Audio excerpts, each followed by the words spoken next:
free from fear, worry, and anxiety. Our job is not to be carried by the cross, but to be carried by our faith.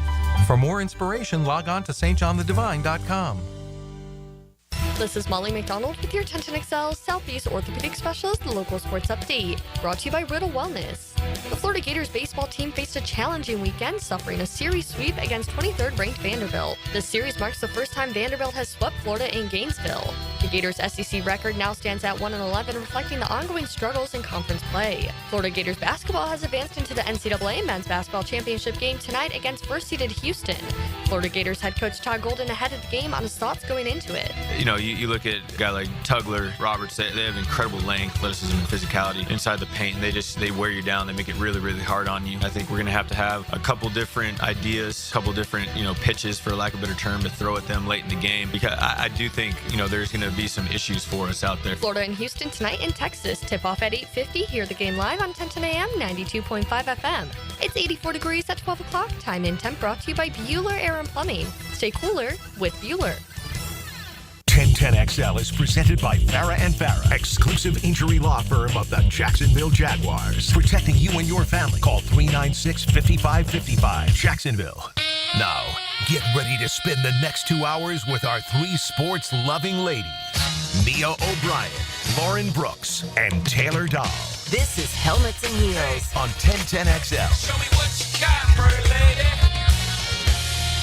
Oh, just a regular Monday around here. Nothing special about this Monday. Just a normal day. How was y'all's weekend? Everything good with everybody? Got to go to the beach finally, at long last this spring. Very nice. I met a couple Heeligans on Saturday night. Did you? That was fun. Yeah, I went to go see a band I like playing, and a couple guys walked up and told me how much they loved our show and asked for a picture. So that was fun because I always appreciate the people coming over, and they usually want to talk more when it comes to, and he also had a Gator shirt on. So immediately the Gator game had just ended and Gators had just won. So we were talking about the Gator basketball quite a bit, but it's always fun running into people that we know, listen, and like. Oh, absolutely. As you know, I usually watch all games at home because I'm crazy obsessive. I like to hear the sound of the commentators, take notes, all those things. But it was one of our really good friends today is her birthday. Happy birthday, Rebecca. And so she was like, we're right down the street. Do you want to come out? And I was like, I went back and forth. Well, you're messing with the feng shui. Like, that's correct, the juju. Correct. That's a real gamble. I don't know what to do, but we walked down the street, had fun at Strings, and I will say, at halftime, obviously, that's when you're thinking, I should have stayed home. Yeah. I'm not even going to be able to change clothes if this isn't going well. But then when the comeback started, you are surrounded by your Gator brethren. And there were a few Auburn fans, but there were way more Florida fans, of course. And so then it was like complete and total euphoria. RJ, let's get right to this. I'm calling an audible right off the top. We need to imagine here for a second, a very important one at that. Imagine with Closets by Design. Imagine your home totally organized. So many of you headed out to lunch right now. You're going to head back to the water cooler later this afternoon, and your Gator brethren, as Lauren Brooks just alluded to, are going to say, where is your blue and orange? So imagine for a second, folks, here I am, the one who has tried to dose reality, or at the very least play devil's advocate at 1010XL when it comes to the Gator basketball team as the resident AP voter, but also, should be noted, in the preseason AP poll, once upon a time, I was among the AP voters who had the Gators ranked the highest of anyone. And so, Lauren Brooks, I imagine this. I'm getting ready this morning to head to the office, had to stop at the doctor's office, and I put my outfit on for those of you watching on the live stream, and I said, oh no, Lauren's not going to be happy. She's going to say, where's your blue and orange? Was it red? Taylor's got a little bit going on. I've got brown on for those of you who are listening in your radio. This isn't great TV, or great radio, I should say. I had to go to the doctor's for my annual physical. I had the choice of what tape I wanted to wrap my blood work bandage in. Here you go, Gator fans. Imagine that. Mia O'Brien has provided you blue. I will be rooting for the Florida Gators tonight, not just because I picked them in my bracket, but because, imagine this, let's go back to November. Let's go back to that emotional opener, certainly for our friends from South Florida, their first game without their head coach, Amir Abdur-Rahim, who had tragically passed away 3 weeks earlier. Florida with so much promise, so much expectation, but only within their own walls. And this conversation, speaking of the color blue, of is Florida among the blue bloods in college basketball, I can tell you this. when I speak to people nationally, and I'm excited to talk to Paul Biancardi of ESPN coming up, when I speak to people nationally about college basketball and who are the perennial powers, for better or worse, people as far as Iowa up to New Jersey, they do continue to bring Florida into the conversation, and that was prior to this magical NCAA tournament run. And I'm excited what's to come because I feel very vindicated on this Monday, April 7th, in putting Florida in my top 25 when so many did not back in November. Well, and for people who watched the game on Saturday night, as far as the Florida-Auburn game, Florida is the team, same with Auburn, both knocked out of the first round last year of the tournament. And so they both came in, Auburn obviously with much higher expectations, but you had a team in Auburn that all season long was the team to beat, right? And that's why they got the number 1 overall seed, even though they didn't win the SEC tournament. Florida did. But Florida is just that team that never quits. Like, they know amongst themselves what they have to do. And obviously they all look to their leader in Walter Clayton Jr. on the court leader for sure. But it's a team that we've talked about it all season long. There's going to be somebody that steps up when they absolutely have to have it. It's been Elijah Martin, certainly at times. It's been Thomas Houck at times. And Golden, it's so fun, I think, to watch him on the sidelines. Yes, he gets after the refs at times. And I thought the officiating, I'm biased, so y'all tell me, I didn't think the officiating was very good Saturday. Did you not see the graphic that we made on the 1010XL social channels? We all were thinking it, Lauren. You're in the same boat. Don't worry. Yeah, we went back and rewatched the game, and, well, the second half. I didn't want to watch the first half. Again, Auburn shot too well. And there was like so many times it was clearly a foul or clearly not a foul that they called it. But in the end, I don't know what a foul is in basketball anymore. It's I like, really don't. When they get all ball, though, it's like that's obviously not. And then either way, though, I give credit to Auburn. Auburn fought really hard. I think that's a team that they hit their peak a little earlier in the season. Yeah. And hopefully Florida hasn't reached its peak yet. I still don't think Florida has played its best basketball. Nope. And that it's certainly if you're Houston, that's going to make you nervous. But look, let's be honest. And by the way, my dad landed last night around midnight, so he gets to go to the game tonight. Super excited for him. And we've already obviously been texting about the game. Houston is, and y'all know this, Houston is so tough. Houston is going to play lights out defense. They have a drill where they don't care if you end up bloody. Whoever gets the basketball wins the drill. They don't care what you do in order to get the basketball. Kelvin Sampson's guys are, the way I view and talk about Elijah Martin's toughness and Ruben Chinyulu's toughness, every one of their guys is like that. So I don't think it's going to be easy whatsoever. Yeah, and I think it's been interesting the path that Florida has had to take because I feel like we've seen a little bit of everything. We've seen the teams that are really good three-point shooters. We've seen teams that are better at rebounding. We've seen the teams that have, when they've been able to do just different things each round. And I feel like, and when it comes to perimeter guy, like we talked about the perimeter defense when it comes to Auburn.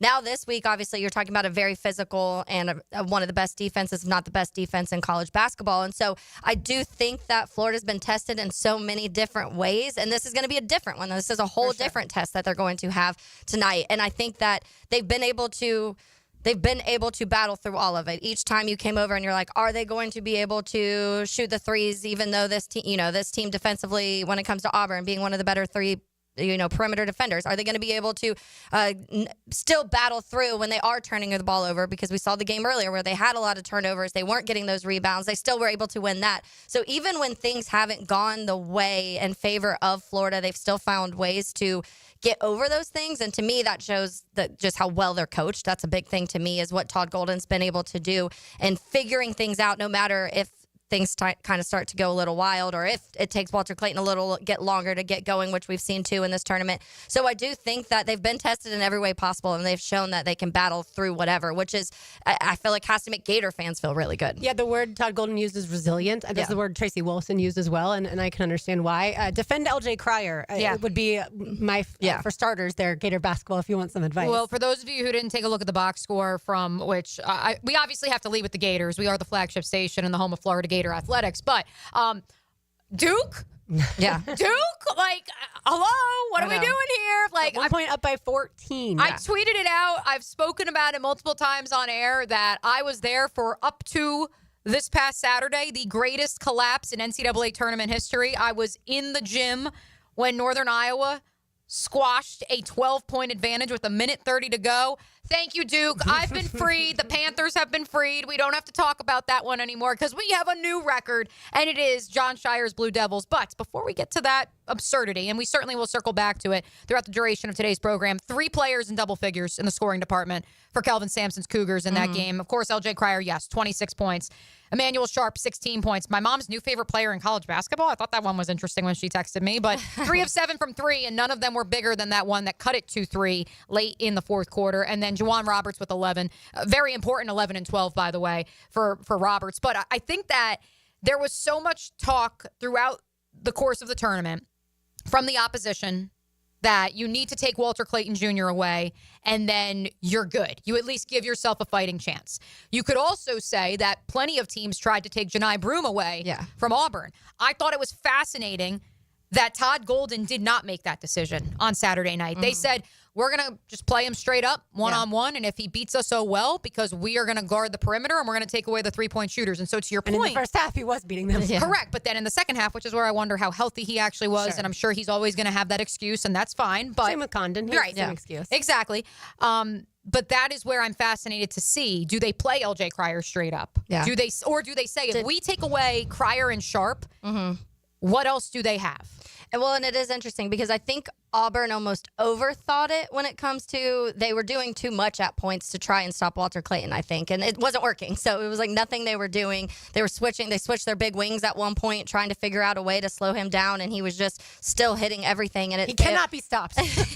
But that's what sometimes you overthink those things. So maybe you do just need to do what you've done all year. Play your guy, like play the way you want. You're not going to shut down this guy. So you might as well be able to not let anybody else score. But when Walter Clayton does what he does, but then Elijah can also get in high double digits or whoever it is, because Florida has several that can hit those numbers. And so that's the problem with Florida is you almost just have to treat it like play like you've been playing defensively because you were able to, Duke didn't score for over 10 minutes or didn't get a field goal for over 10 minutes. And when you're able to do that to a Duke team that we talk about is the most, when you compare the depth between Florida and Duke, that's been the conversation. And they were able to handle it that way to where you were like, it felt like Duke couldn't get anything done offensively for a long stretch of time. Yeah, what's fascinating about the roster construction of Florida and Houston, the two teams that will play in the national championship tonight. And oh, by the way, you can hear that right here on 1010 AM and 92.5 FM. And to me, the roster construction is what's fascinating. Florida has a bunch of guys who were under-recruited, as we know. It's been well documented. And transfer portal guys. Not a lot of them started at Florida. And then you have Houston where these guys have, and they're certainly a much older team than Duke too. These guys started and they're going to finish with Kelvin Sampson. And so they always talk about Kelvin Sampson kind of being that old school guy. What's so ironic is that he got in trouble for recruiting violations back in the day. Of course, now he wouldn't get in trouble, but they don't pride themselves as like the NIL type of school either. I think that having LJ Cryer, who is a Baylor transfer, it should be noted. It's not like they all came in and matriculated through Houston, but certainly he is. We're never going to see that again. No, and he spent the bulk of his college career when all is said and done in Houston. Now, I think that what is going to be interesting is that perennially, since Kelvin Sampson got to H-Town, the talk has been they play defense, but they can't shoot. They're known for cold spells on offense. And having Sharp and having Cryer, you can't say that anymore about this Houston team. I think Quentin Grimes would argue you shouldn't have said that about the 2021 Final Four team, but that's a story for another time. Some great submissions on the text line designed by Lifetime Enclosures, 904-641-1010. This is from 534, and this, for me, I agree, 534 is the key to the game. The Gators need to get out in transition. That is certainly something they did much better in the second half against Auburn comparatively to the first half. That is their game. And not settling into the half court, because that is the type of game that Houston wants to play. They want to slow you down for certain. They will also probably pick you up closer to 94 feet than Auburn or any of the other opponents that the Gators have faced, maybe with the exception of UConn. And that makes me nervous because Florida's guards sometimes have a tendency to turn the ball over in full court press. And Texas Tech, too, by the way, because Texas Tech, obviously, I would argue that their offense is predicated by their defense. And so that's much more. I think this game is going to look a lot more like the Elite Eight game for Florida or that round of 32 game against UConn as compared to Auburn and Maryland, two teams who certainly top, I guess Maryland technically was top 25 in KenPom in offensive and defensive efficiency. Auburn was top 10 in both. And so they can get out in transition. They can run with you. Although, as Todd Golden so eloquently said, I think multiple times throughout this tournament to his players, and it's been picked up by the sideline reporters, no one can run with us. So use that, Gators. Yeah, fresh legs is going to kill you. I know. And that's what we've talked about with Maryland, certainly, and with UConn. Like, they didn't have the depth that this team does. Yeah, and I think it was interesting going back to something you said a second ago, because a notification popped up on my phone the other day right after the game, and it said Florida has no top 100 recruits, but at least 3 NBA prospects. And when that popped up, it immediately, and I'm sure we'll have this conversation as time goes, that blue blood conversation. When do you start considering a team that? When does a team start? Do they lose that tie at some point when you're not winning the way you want to? But that is fascinating, because when you talk about this world we're living in of the portals and how people are developing their basketball teams now and how different they're doing it and how much it's changing now. We're seeing this new, and everything's going to be shifting to this new way of doing it. But how many people are going to be able to build a team the way that Todd Golden built a team? Because it's not all of these guys that everybody was talking about when they got here, and all of a sudden you're in the national championship. Yeah, it's development. It's coaching. 30-year age gap, by the way, between Kelvin Sampson and Todd Golden tonight in that national championship. All right, well, speaking of the Gators, let's head to San Antonio when we return. Frank Frangie is there. We will chat with him. You are listening to Helmets and Heels on a Big Chief Tire Monday. Find them online at wekeepjacksrollin.com. It's 10 XL 92.5 FM. Here come the Gators. Slate fires for 3. Good. This is the NCAA National Championship game. Bang! Got it off the catch. Pre-game coverage starts at 8 p.m. Eastern on your home for Florida basketball. 1010XL.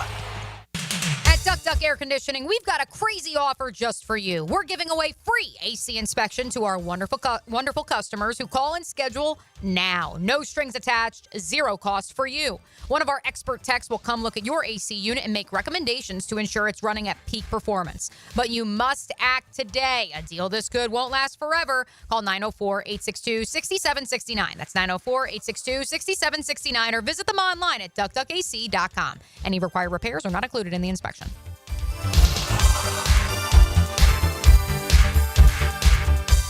If you suffer from constant burning, tingling, or numbness in your hands or feet, it could be a serious condition called neuropathy. I'm Dr. Nathan Riddle, DC with Riddle Wellness in Ponte Vedra. Neuropathy is treatable, and we have seen great results by using state-of-the-art, non-invasive therapies to target damaged nerves, reduce symptoms, and improve nerve function. Call 904-395-5598 to schedule your free consultation today and learn how you can live pain-free. Call 904-395-5598. Homeowners, storms don't wait, so why should you?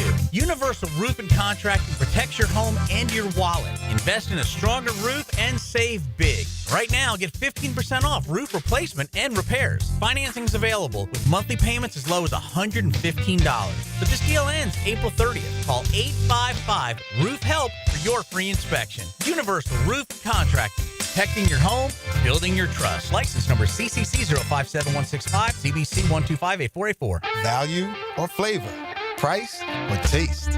Why choose when you can get both with everyday deals at Sonny's? Right now, you can get the pork big deal for $10, the pork and rib combo for $12, and all you can eat ribs for just $19.99. Yep, you heard right. All your favorites are now available all day, every day. And that's why it's always Sonny's here. Sonny's Barbecue. Local pitmasters since '68. It's a Big Chief Tire Monday. The local Jacksonville shop for fair prices and service you can trust. Are you 18 years or older, just got married, just got divorced, or have children? Listen up. Have you done your last will and estate planning? If you have questions, call Matt Hinson with the Hinson Law Firm. Reach him at 527-1700, offices Jacksonville, Florida. And don't let the state decide your fate. It's heating up at Ride Now Jacksonville. Get water adventure ready with the 2024 Yamaha AR195 boat. With its supercharged engine, innovative design, and water sports features, the Yamaha AR195 is ready for anything you throw at it. Originally $46,000, now just $36,000. Oversized in-floor storage for wakeboards and extra gear. Deck and hull design that maximizes space, comfort, and versatility like no other 19-foot boat. Ride Now Jacksonville on Blanding Boulevard. We'll meet or beat any price on all 2024 and prior models. You've got a lot on your plate. The last thing you need is car trouble. At Maxie's Mechanics, we help you keep your cars, trucks, and SUVs running safely. Visit MaxieAutoRepair.com today for honest service, reliable repairs, and peace of mind for you and your family. She's seen and heard all over 1010XL's video and social channels. Whether the big cats are at the bank or on the road, I'm there too. Follow my updates all season long, on air and online. All things Mia are driven by Arlington Toyota. Rick Ballou for Carlson Dental. You know, I've been telling you this for quite some time because it's true. I hate going to the dentist, or at least I used to hate going to the dentist. I had total anxiety, and then I tried sedation, light sedation for cleaning and deep sedation as well for cavities and root canals. Folks, it's an incredible experience. So don't be nervous. Don't be scared. Go to CarlsonDentalGroup.com. That's CarlsonDentalGroup.com for all of your dental needs. This is Greg Huntington, a.k.a. The Mangler. I'm on the winning team at Waste Management. WM is the largest sustainability company in North America. If your business needs sustainable environmental services for waste removal and recycling collection, then you can count on the industry leader of WM to deliver results. Your services will be completed in a timely, safe, and eco-friendly manner. Go to WM.com/Duval. That's WM.com/Duval and get signed up today. If anyone can talk trash, it's The Mangler. Hey gang, Prosser here, and it's always great when you can replace a problem with a promise. And let me get right down to it. When it comes to Chad and Sandy and selling your home, here's a promise that you can count on. Chad and Sandy guarantee your home sold at an agreed-upon price and deadline, or they will buy it. Now, more. Spring selling season is here. Rates are down. Activity's up. Now's the best time in years to sell your home. Some homes are sitting on the market, though, and hiring an expert who can maximize your equity and minimize hassle is the key. Those expert agents, and I'm recommending them to sell your home, Chad and Sandy Newman. There have been lots of you out there on the First Coast who are taking advantage. Take David and Heather in Fox Ridge. This is out in Orange Park. We wanted to move to Keystone Heights to get closer to family, away from the city. We heard Chad and Sandy on the radio and called. What you hear is true. We got multiple offers and sold in 3 days for $15,000 above asking price. Call the local experts I trust and recommend to sell my home and yours. Call Chad and Sandy, 414-6200, ChadAndSandy.com.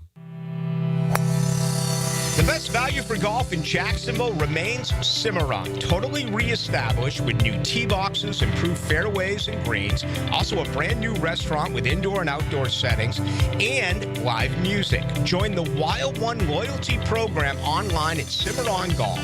When's the last time you played Cimarron? Cimarron Golf Club on 210, the Wild One. 1010XL is presented by Farah & Farah, exclusive injury law firm of the Jacksonville Jaguars. Protecting you and your family. Call 396-5555. Jacksonville. Nice knocked away by Chinyelu. Pettiford never got the shot off. Martin. Oh! Martin with a signature slam. Sent it in. Big fella. What a challenge at the rim. We are joined by Frank Frangie, the voice of the Jaguars, and also has been to every Final Four that Florida has played in, live in San Antonio. Frank, thanks so much for taking a few minutes away from the Riverwalk to join us. I'm glad to be with you guys, and man, oh man, my first trip to San Antonio, and the Riverwalk is spectacular, Lauren. It is everything they say it is, and the Gators are everywhere now. I think, as you would imagine, the Auburn folks went home, the Duke folks went home. The Houston folks are coming. There's going to be a stampede, I would imagine, from 3 hours away. But it's been a fun couple days here for sure, and one more win for the Gators to win that third national title. What were the moments like when we just heard one of the clips of Elijah Martin, those two massive dunks that he had, but of course also Walter Clayton Jr., and just the way that Florida was yet again able to come back? Yeah, well, I think the buzz here, Lauren, is obviously the Gator fans never give up because they've come back so many times. And I think the physicality of the second half, they finally were able to match Auburn's physicality. So I think people, these are astute basketball fans and media members, so I don't think any of that surprised them. I think the thing that has people's jaw dropping is the play of Walter Clayton Jr. He's the first, and I know you guys know these stats, he scored 30-plus to get to the Final Four, and then 30-plus in his first Final Four game. The last guy to do that was Larry freaking Bird, okay, in 1979. So the shots he makes, the way he continues to take over games, 30-plus point games against tough, hard-nosed defensive teams, athletic teams, I think that's the buzz. I can't tell you how many people I've walked up to, media members, others, that, who is this guy? Where did this guy come from? And we all know the Iona and the football and all the story, but I think of all the buzz about Florida, it's all been about Walter Clayton. It really has. Frank, in the last segment, we were talking a little bit about the path that Florida had to get here. And one of the things that popped out to me is the different battles they've had throughout. When you talk about a Maryland, there were 3 guys on that team that could hit 40% three-point shooters. We talk about against Auburn this last week and their perimeter defense and how difficult that could be. And then now you're getting into Houston, who obviously is a very physical defense, and there's a lot of things that maybe they match up well with Florida. But for you, what stands out most about the path and what Todd Golden and this team's been able to do in just different scenarios each round? Well, 2 thoughts, Taylor. Number one, they can win different ways. I think that's teams that get here usually can win different ways. And I think they can win by out shooting you in a track meet, and then in a slow down game where they have to make plays at the end of the game, they can find a way to do this, so they can win different ways. As for tonight's game, this is Tennessee and Texas Tech. They all play 3 guards. Florida's the other 2 teams here had 6'7" and 6'8" small forwards. Their 3 positions, this big tall guy like Florida used to have with Corey Brewer and Mike McMillan, and a more traditional team, 3 bigs, 2 smalls. Well, that's not the way these teams do. Houston is very much like Florida. They play 3 guards. They have 2 interior guys. Their 2 interior guys, Roberts and Tugler, are physical. They're going to try and back you down the same way Broom did, the same way that Texas Tech, the small forward, did. The power forward is about 6'6". So they're going to play like Texas Tech played. They're going to play like Tennessee played. And Florida's got to be ready for that. So in terms of your question about style of play, they got to find a way to be physical. They got to find a way to play better than they did against that Texas Tech small forward. I can't remember his name. Jarian Williams, is that what it was, the power forward? Mm-hmm.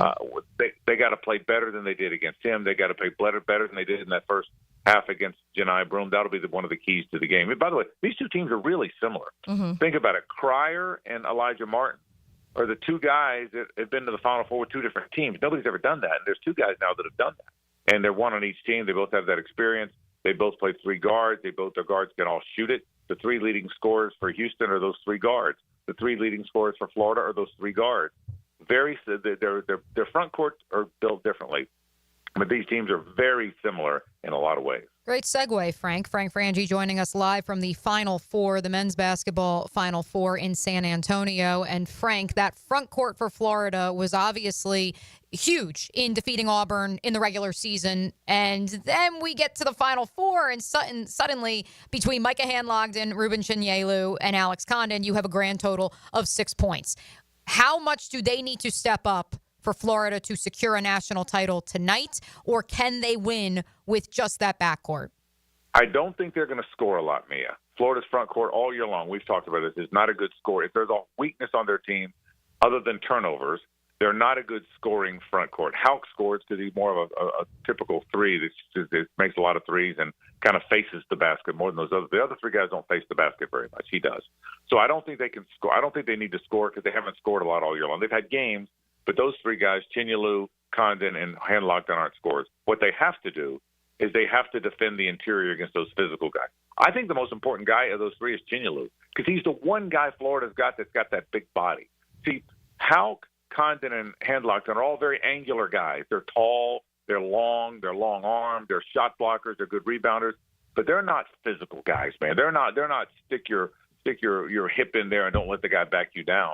And I thought when Chinyelu got on Broome at the end of the game, they had 2 or 3 stops in a row on plays. Broome looked tired, didn't he? And I think part of that was Chinyelu leaning on him for the last 10, 12 minutes. So I think he's important because he's got to defend those physical guys. But if Florida wins, the guards have to play, and it can't just be Clayton. This is going to be 3. It's almost like a 3-on-3 game. 3 guards versus 3 guards, and that's going to be the matchup. Martin's got to defend Cryer. Martin's the best defender. Cryer is the guy that makes Sharp's a great shooter, but Cryer is the one that makes that offense go. Houston's a defensive team, but when they do stuff offensively, L.J. Cryer, he at one point he was 6 of 8 against Duke with threes. I don't know what he finished up. But Martin's got to defend him. That's the biggest part of the game defensively. Frank, I feel like around here we talk about him a lot, but nationally people probably didn't know who Thomas Houck was when the season started, and they're going to walk away going, this kid actually might be the second best player on this Florida team. He's certainly the second most impactful, isn't he? He's been the second most impactful in this tournament. No, you're right. And I think, and back to the point Taylor was making, I heard you guys, segment before I came on, that's today's basketball. Other than Duke, who gets all the McDonald's guys, and probably Kansas and Carolina and Kentucky, everybody else is playing with transfers. 4 of Florida's starters are transfers. And I think, so because of that, Lauren, when you do have a freshman step up for Florida, he wasn't a top 100 guy. He wasn't a McDonald's guy, so people aren't going to know him. But, yeah, Thomas Houck has made himself some money now. He's made himself some money in this team. The whole team has, by the way. Walter Clayton went from a guy that people thought wouldn't get drafted to a guy who was going to go in the second round to now I'm hearing somewhere 15 to 20. You know, he just missed the lottery. Now, he's made a lot of money. So, but, yeah, Thomas Houck's a real important part of this thing because you got to get some scoring from your front court. And to me, his question a minute ago, Chinyelu, Handlocked, and Condon, they're just not good scorers. They're good rebounders. They're shot blockers. They're rim protectors. So you got to get some points, Lauren. And if you're getting points from the front court, in all likelihood, it's probably going to be Thomas Houck. Frank, going back to Saturday real quick, how surprised were you that Houston was able to do what they did towards the end, especially where Duke had almost 10 and a half minutes without a field goal? Taylor was shocking. Kind of the scene here is everyone's at the Riverwalk. There's 60,000 people these games. There's 100,000 on this Riverwalk, right? And I think probably Duke had the most fans, even more than Houston for the first round game. So because Duke travels, man, that's Alabama football, that's Florida football, and so Duke travels. So the Duke fans were excited. They were the most excited in the group. When that started playing out, Taylor, they were up by 9 with 2 minutes left, and I just think there was almost a pall came over that place. The Houston fans were losing their mind, but we were all staring into space. I think the Gator fans were excited because they didn't want to play Duke, and I get that, but it was. You could have heard a pin drop. Our section was kind of the way they kind of did it, Taylor. At least the way if I saw it, I was in the stands. I'm not in the media row. I'm in the stands. So the Gator section and the Duke section were closer together, and the Auburn and the Houston section were closer together, right? So we were around all those Duke people. They were stunned. I was stunned. You couldn't believe it happened, and all of a sudden, Houston's partying and Duke, who had this spectacular season. Just like that. That's the one thing about this dang tournament, man. The thing that makes it great, but the thing that makes it heartbreaking is it doesn't matter what you've done. It's one and done. There's no mulligans here. There's no 4 out of 7 here. It's not the NBA. It's one and done. So I think to your question, Taylor, people were shocked here, man. We went to the Riverwalk afterwards, and I was with a buddy of mine who's a big Duke fan. He was like in a coma, a coma the whole time. But poor guy. But oh my God, God bless him. But the Duke fans. We went to a couple bars afterwards, and the Duke fans, they were like zombies. They were just like, how did this happen? And look, we've all been there. If you've been a sports fan, you've all been through that. But it was bizarre to see, Taylor. It really was. All right, Frank, before we let you go, 2 final thoughts. Number 1, what is your expectation in terms of how many Gator fans will be at the Alamo Dome this evening for the national title game? And second, Florida wins its 3rd national title if they blank. Okay, let me start with the first one. Here's what I think you're going to see. The Gator fans are everywhere now. We were at a Howl at the Moon, you know those Howl at the Moons with the dueling pianos and all? And it was nothing last night, and it was nothing but Gator fans. And by the way, me, because I left, I stayed as long as I could, but I was out of gas. Actually, I was very efficient the night before, too, so I had 2 very efficient nights. So I felt like I had to get home. I leave there. And there's the place is packed with Gator fans, and they were singing all these songs that y'all knew. It's fantastic. Well, 5 minutes after I leave, my buddies are texting me that they played "Won't Back Down," and everyone's got their lights on, and so Gator. Anyway, they said it was amazing. Of course, I missed that because I'm a dumbass. But anyway, I got out of there early. So, but there's a lot of Gator fans on the Riverwalk. Mia, to your question, but I think it's going to be an avalanche of Houston fans. Number one, Houston had a good crowd there. It was probably about even. Duke the most, probably about even on Saturday. But Houston is 2 hours and 50 minutes from under 3 hours. And all those Houston fans who weren't here, they're going to buy up those Auburn tickets. They're going to buy up those Duke tickets, and they're going to be coming down whatever the highway is coming up from Houston. It's going to be bedlam. I think it's going to be a stampede of Houston fans. So I think Florida fans will show up. I think it'll be a good collection of Florida fans, Mia. But I don't think you're going to hear them because I think it's going to be 40,000 Houston fans who are making their way here today. That'd be my guess. We'll see if it plays out the way. That'd be my guess. Florida wins if, look, I'm going to take the chalk here. If Walter Clayton Jr. doesn't have another big game, they're not going to win the game. But I would say an addendum to that, one of the other guards has to have a big game. Either Richard or Martin have to have a 17 to 20-point game. So if Clayton has his normal 25 to 30 or more, if one of the other guards steps up, I think the bigs will cancel each other out. I think one of the other guards has to step up and outplay the Houston guards. And if they do that, Florida's standing on the podium for the third time. I really believe it. And by the way, I think Florida's going to win. I thought before the tournament Florida was going to beat Houston. That was as bad as my bracket was. I got that part right, and I think Florida's going to beat Houston. And I think, what do you guys think? Who are you guys picking them? The funny part is, Frank, I began the show, and I know you're obviously speaking with us on the phone. I had to begin the show for our video YouTube live stream audience by revealing that I was at the doctor this morning, and I did choose the blue tape to wrap up my little bandage from getting blood work done. So I'm rooting for Florida as well. But I do want to note, and I noted earlier that of any of the AP voters, had Florida among the highest in my initial preseason poll. So I feel vindicated in that regards. But you have to feel vindicated because you asked me 4 weeks ago who was the team to beat, who was the team that you could rely on, not named Florida, and you said Auburn. And obviously that's who Florida met in the Final Four. Yeah, I thought Auburn was the best team in the country. I what I told Mia, the conversation we're talking about, I said, I'm picking Florida because it's my team and I'm a Gator and they're really good and I think they're going to the Final Four. But if I was betting my money, and I think that's the quote, right, Mia? I think that's the conversation. Yep, that was the quote. Yep. If I was betting my money before the tournament, I would have picked Auburn because I thought they had the best team. And that's why it's rewarding that Florida played that Auburn team at its best. And Auburn played well, by the way. Baker Mazara couldn't miss, man. Broome dominated the game. They got Auburn at their best and still beat them. I think that's what matters now. You can't have a letdown tonight. This is going to be a close game, man. This is going down to the wire. This is going to be physical.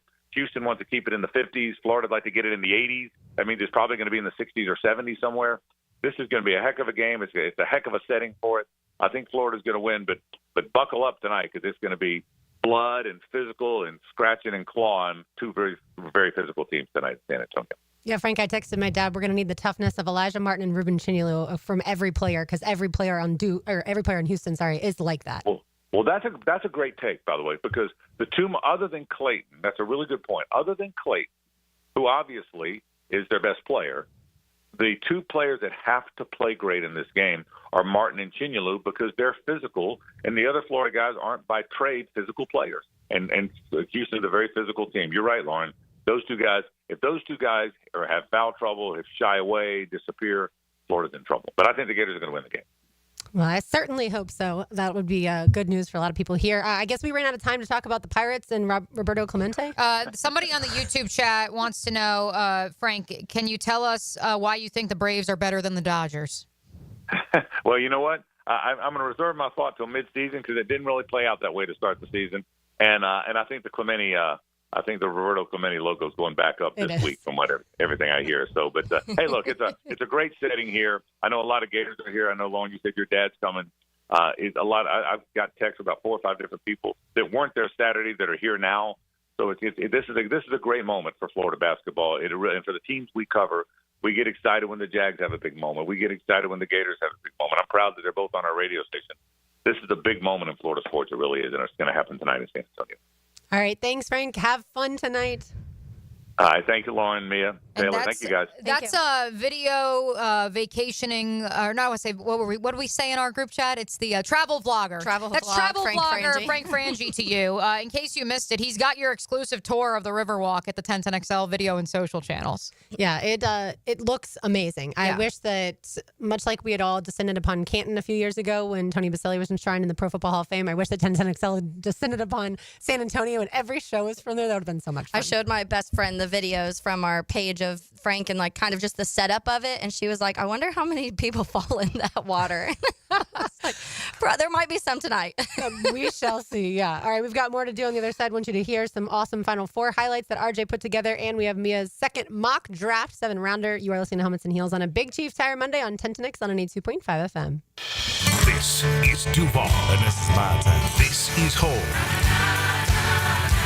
Our town. 1010XL. There's no place like home.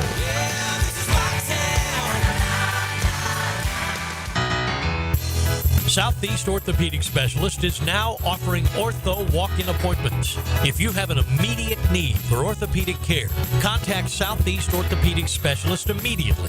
Avoid ERs and urgent care waiting rooms. For more information, go to se-ortho.com. Relieve pain and get back to life. Southeast Orthopedic Specialists.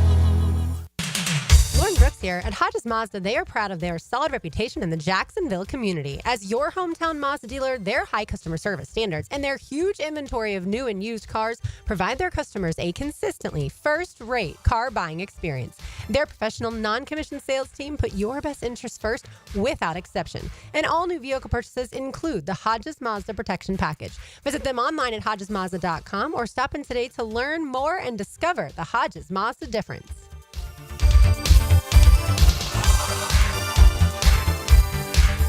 Call 904-500-COOL. Ideal Conditions. Want to support a locally and veteran-owned company? If you need a new AC, we should be your first and only call. Ideal Conditions keeps you cool. Just ask your AC. Call 904-500-COOL or visit idealconditionsjacks.com. Call 904-500-COOL.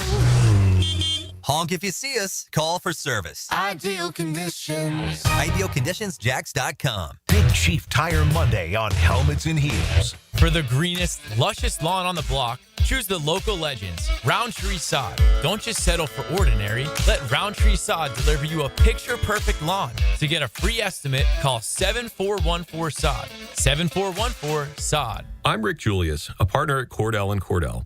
Divorce is more than just a legal process. It's a life-changing event that can impact your future, finances, and your relationship with your children. You've worked hard to build a life that you're proud of, and you deserve a legal partner who will work just as hard to protect it. Offices in Jacksonville. Schedule an appointment with one of Cordell & Cordell's attorneys. Lisa Cargis, Florida resident partner. Rick Julius, licensed in Pennsylvania only. Online at CordellCordell.com. Hacker here, and guess what my scale reads? 195 pounds. I'm shocked seeing that number, but it's there every month. The weight is staying off after dropping 122 pounds. Absolutely life-changing. Awaken180weightloss.com. Need protection? Call Craig and Christine Kaprosky at Goosehead Insurance. The Kaproskis are a husband-wife team committed to finding you the right coverage at the right price in just a few short minutes. For home, auto, flood, or specialty insurance, Craig and Christine Kaprosky are the answer. Craig.Kaprosky at goosehead.com. David here with Royal Pest Services. Man, don't let your yard be torn up by that heavy aeration machine this spring. Visit RoyalPestServices.com to learn more about our granular aeration.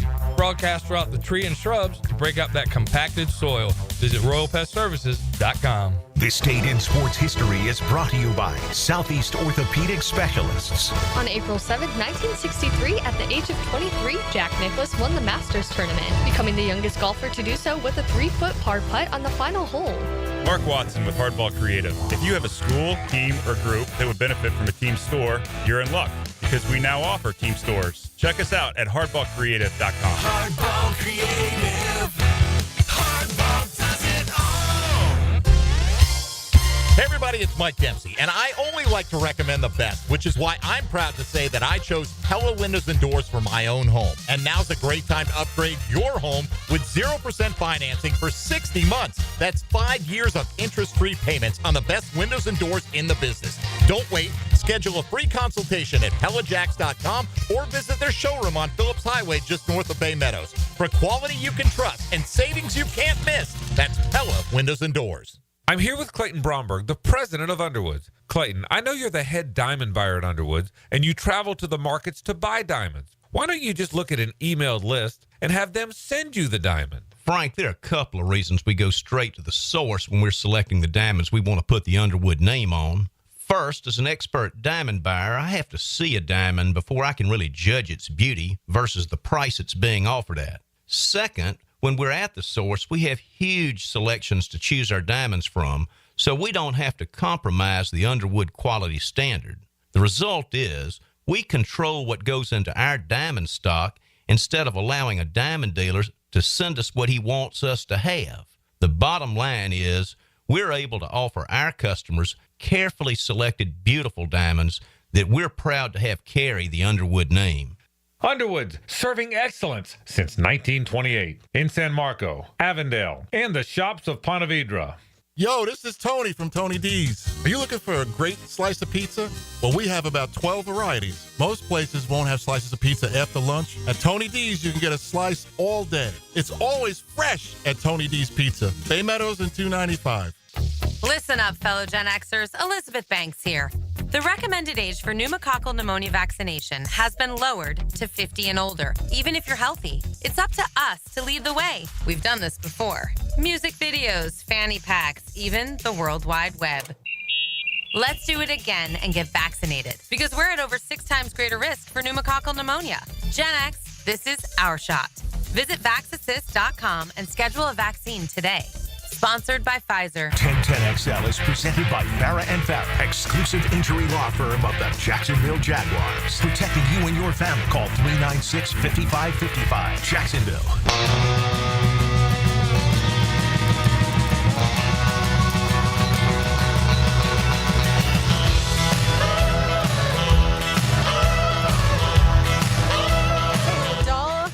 O'Brien, RJ Saunders, I'm Lauren Brooks with you. Thanks again to Frank Frangie for joining us. This, by the way, brand new Lainey Wilson song. Very nice. Like it. Bell bottoms up. All right, so the Final Four happened this past weekend. Florida beat Auburn 79-73. Houston somehow, someway came back to win and won 70-67. RJ worked hard on these. It sounded like this. You have reached your destination. Welcome to the Final Four. Nice knocked away by Chinyelu. Pettiford never got the shot off. Martin. Oh! Martin with a signature slam. Sent it in. Big fella. What a challenge at the rim. 10 to shoot. Clayton the drive. The anchor goes. And the foul. The kid's miraculous. Nice seal by Howe. Flips it up. Gets it to go. And the harm. And it's over. Return to national prominence for the Gators. Clayton, All-American. He played like the player of the year. How do you describe what you saw? He is. I mean, he is. He obviously didn't win the award, but now I'm so proud of him and happy for him that everybody nationally is able to see what he's been doing for us all year. Best guard in the nation. There's not one player in all of America that you would rather have the ball in his hands with the game on the line. No good. Flag on his hand on it. Oh, we got flag over the top. It is. And now it's going to be 1-1 for Houston. Tie game. This kid. This one's for the lead. It's good. The nipple. 15 seconds left. Now it's flag. Takes his move. Flag. Back in. Flag. Short. Rebound by Houston. Wilson. Got a foul. 3.4. Long one. James. Knocked away. Nipple. Back outside. Proctor tosses it up. It's no good. The dream remains alive for the Houston Cougars. There's no more Houston player on this roster than you, and you were at the free throw line to give your team the lead. You hit one. You were telling everyone, settle down. Then you hit the second. How were you able to stay in the moment at that moment? Just trust in my work. You know, I shoot 150 free throws every day before I finish practice. And I have a manager with me or either a coach that shoots with me every day until I make 150. So being in this moment, you know, I feel like I was ready for it. I was built for it. And I try not to get sidetracked by everything. So just trusting in my work and believing. Count it up, count it up, count it up, count it, count it up, count it up, count I it have a up. feeling that is going to be an important thing tonight, certainly in the national championship. The free throws, you just heard Jawan Roberts there, and you heard previous to that Todd Golden talking about Walter Clayton Jr.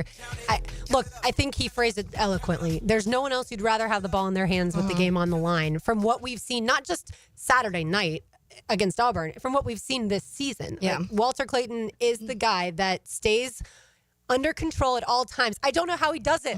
I'm nervous now, and I'm not playing in the game. How does he stay so calm? It's just so funny because historically speaking, I feel like one of the trends in the NCAA tournament that people always judge their brackets based on is senior guard play. But when you identify, as Frank Frangie so eloquently did, the 3 leading scorers for Houston, are their backcourt, the three guards. When you identify that Walter Clayton has, up to this point, perhaps been the most outstanding player in the entire NCAA tournament, what do those four players have in common? A lot of games, a lot of tread on the tires, and certainly great decision-making. And you could also make the argument, as you guys just heard, Duke and the collapse that has certainly been a critique coming out of the Final Four. The idea of Duke did not have a primary ball handler. They don't have a true point guard. They kind of rotate it by committee. They have these bigger guards, if you may, but they're not really point guards, pass-first creators. And that's what is so interesting, is that's what John Shire's national title team in 2010, when he was a player, when he was the captain, they didn't have a true point guard. And yet here we are in this age of the transfer portal, in this age now post one and dones, but certainly NIL and diaper dandies still. And if you don't have a veteran point guard who can get you in and out of tough spots, you're not going to make the national championship. We just saw it on full display on Saturday night. Yeah, I going back to my bracket, which was busted a long time ago. I didn't have Duke in my Final Four. I was like one of the few people that didn't. And there were like different reasonings for that. But the interesting thing is, I go back, and when you're doing all of the research beforehand of who to pick and who's more likely for this, and here's the little tips of everything, and they do like most likely, what seeding is most likely to upset on all of those things.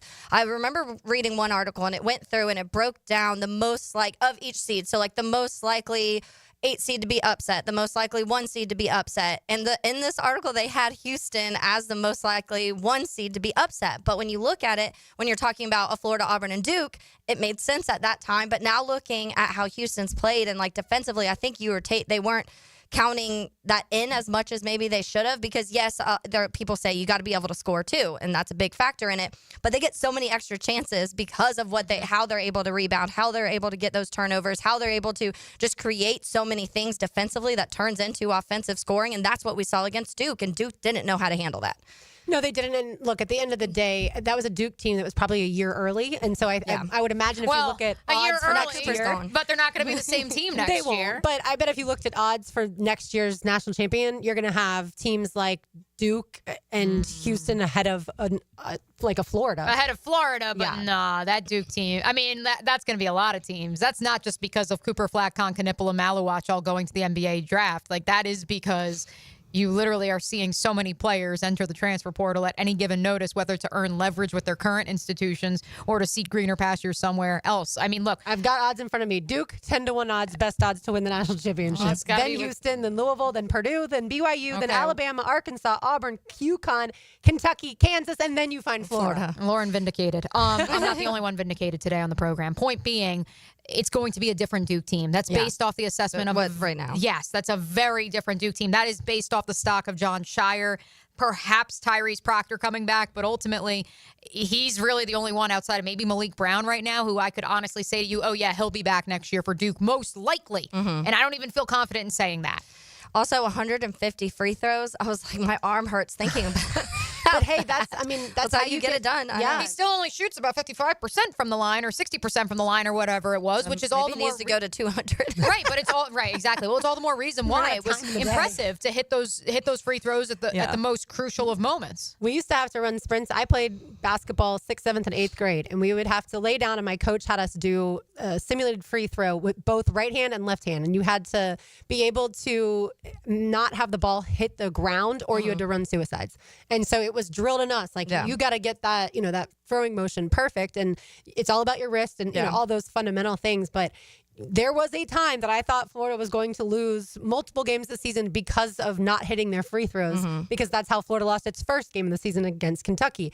And we've seen it a couple other times, but now it does seem like they've been able to calm themselves down. And when they get to the line, they're pretty much making it, especially Walter Clayton Jr. And even the bigs, I think, have done a better job. Chinyalu's not a great free throw shooter, but everybody else, I feel like, has pulled their weight. All right, one more segment on basketball. We're going to talk to Paul Biancardi next, recruiting director for ESPN. Today's a Helmets and Heels Monday. Big Chief Tire always brings you our Mondays. Find them online at wekeepjacksrolling.com. You will see why they have over 7,600 5-star reviews. It's 10 to next on 92.5 FM. Here come the Gators. Clayton fires for three. Good. This is the NCAA National Championship game. Bang! Got it off the catch. Pre-game coverage starts at 8 p.m. Eastern on your home for Florida basketball. 1010XL. Lauren Brooks here for Novus Glass of Jacksonville. Novus Glass is already well known for their customer service for windshields, windows, and glass repairs and replacements, but now they're the only place in town where you can get TurboTint. TurboTint is an incredible new technology that will reduce the heat inside your car and your house, just like darker tint, but TurboTint allows natural light to come through. TurboTint blocks up to 99% of harmful UV rays, so all of us Floridians need TurboTint, and Novus Glass is the only place you can get it. Book today at turbotint.com.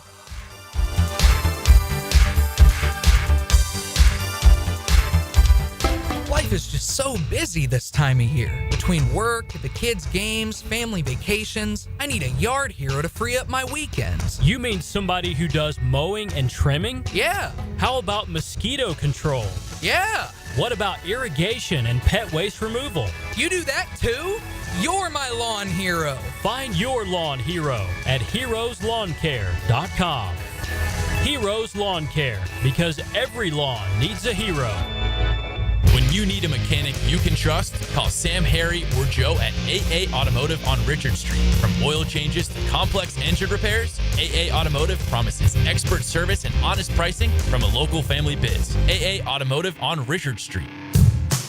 Daly's Dash is not only your Jaguars game day stop, but a great place to grab a meal any day of the week. To honor the Jags and the fans, we've crafted the Duval Sub. The Duval comes with freshly sliced turkey, ham, melted cheddar, and habanero jack cheese, topped with crisp lettuce, fresh tomatoes, and a double portion of our secret sauce, all served on a fresh roll.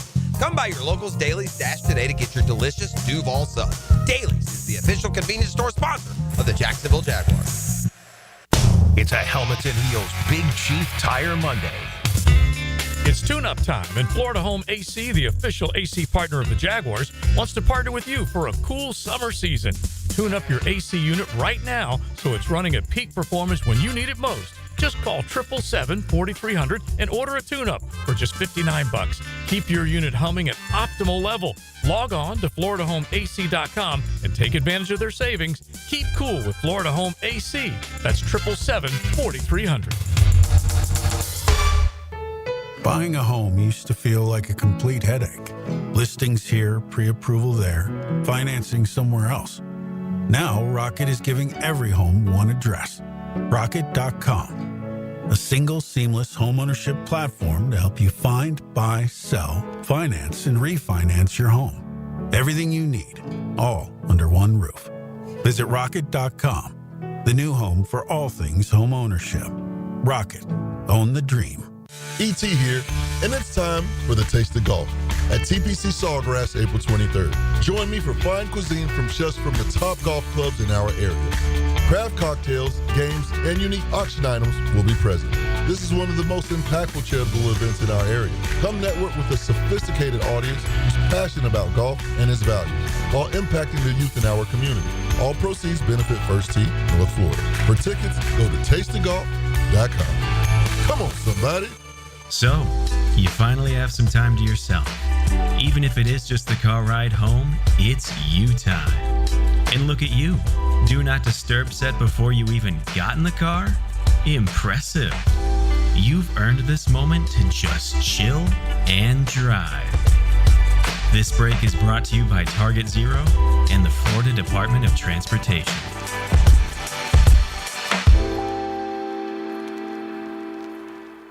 WJXL AM Jacksonville Beach. WJXL FM Jacksonville Beach.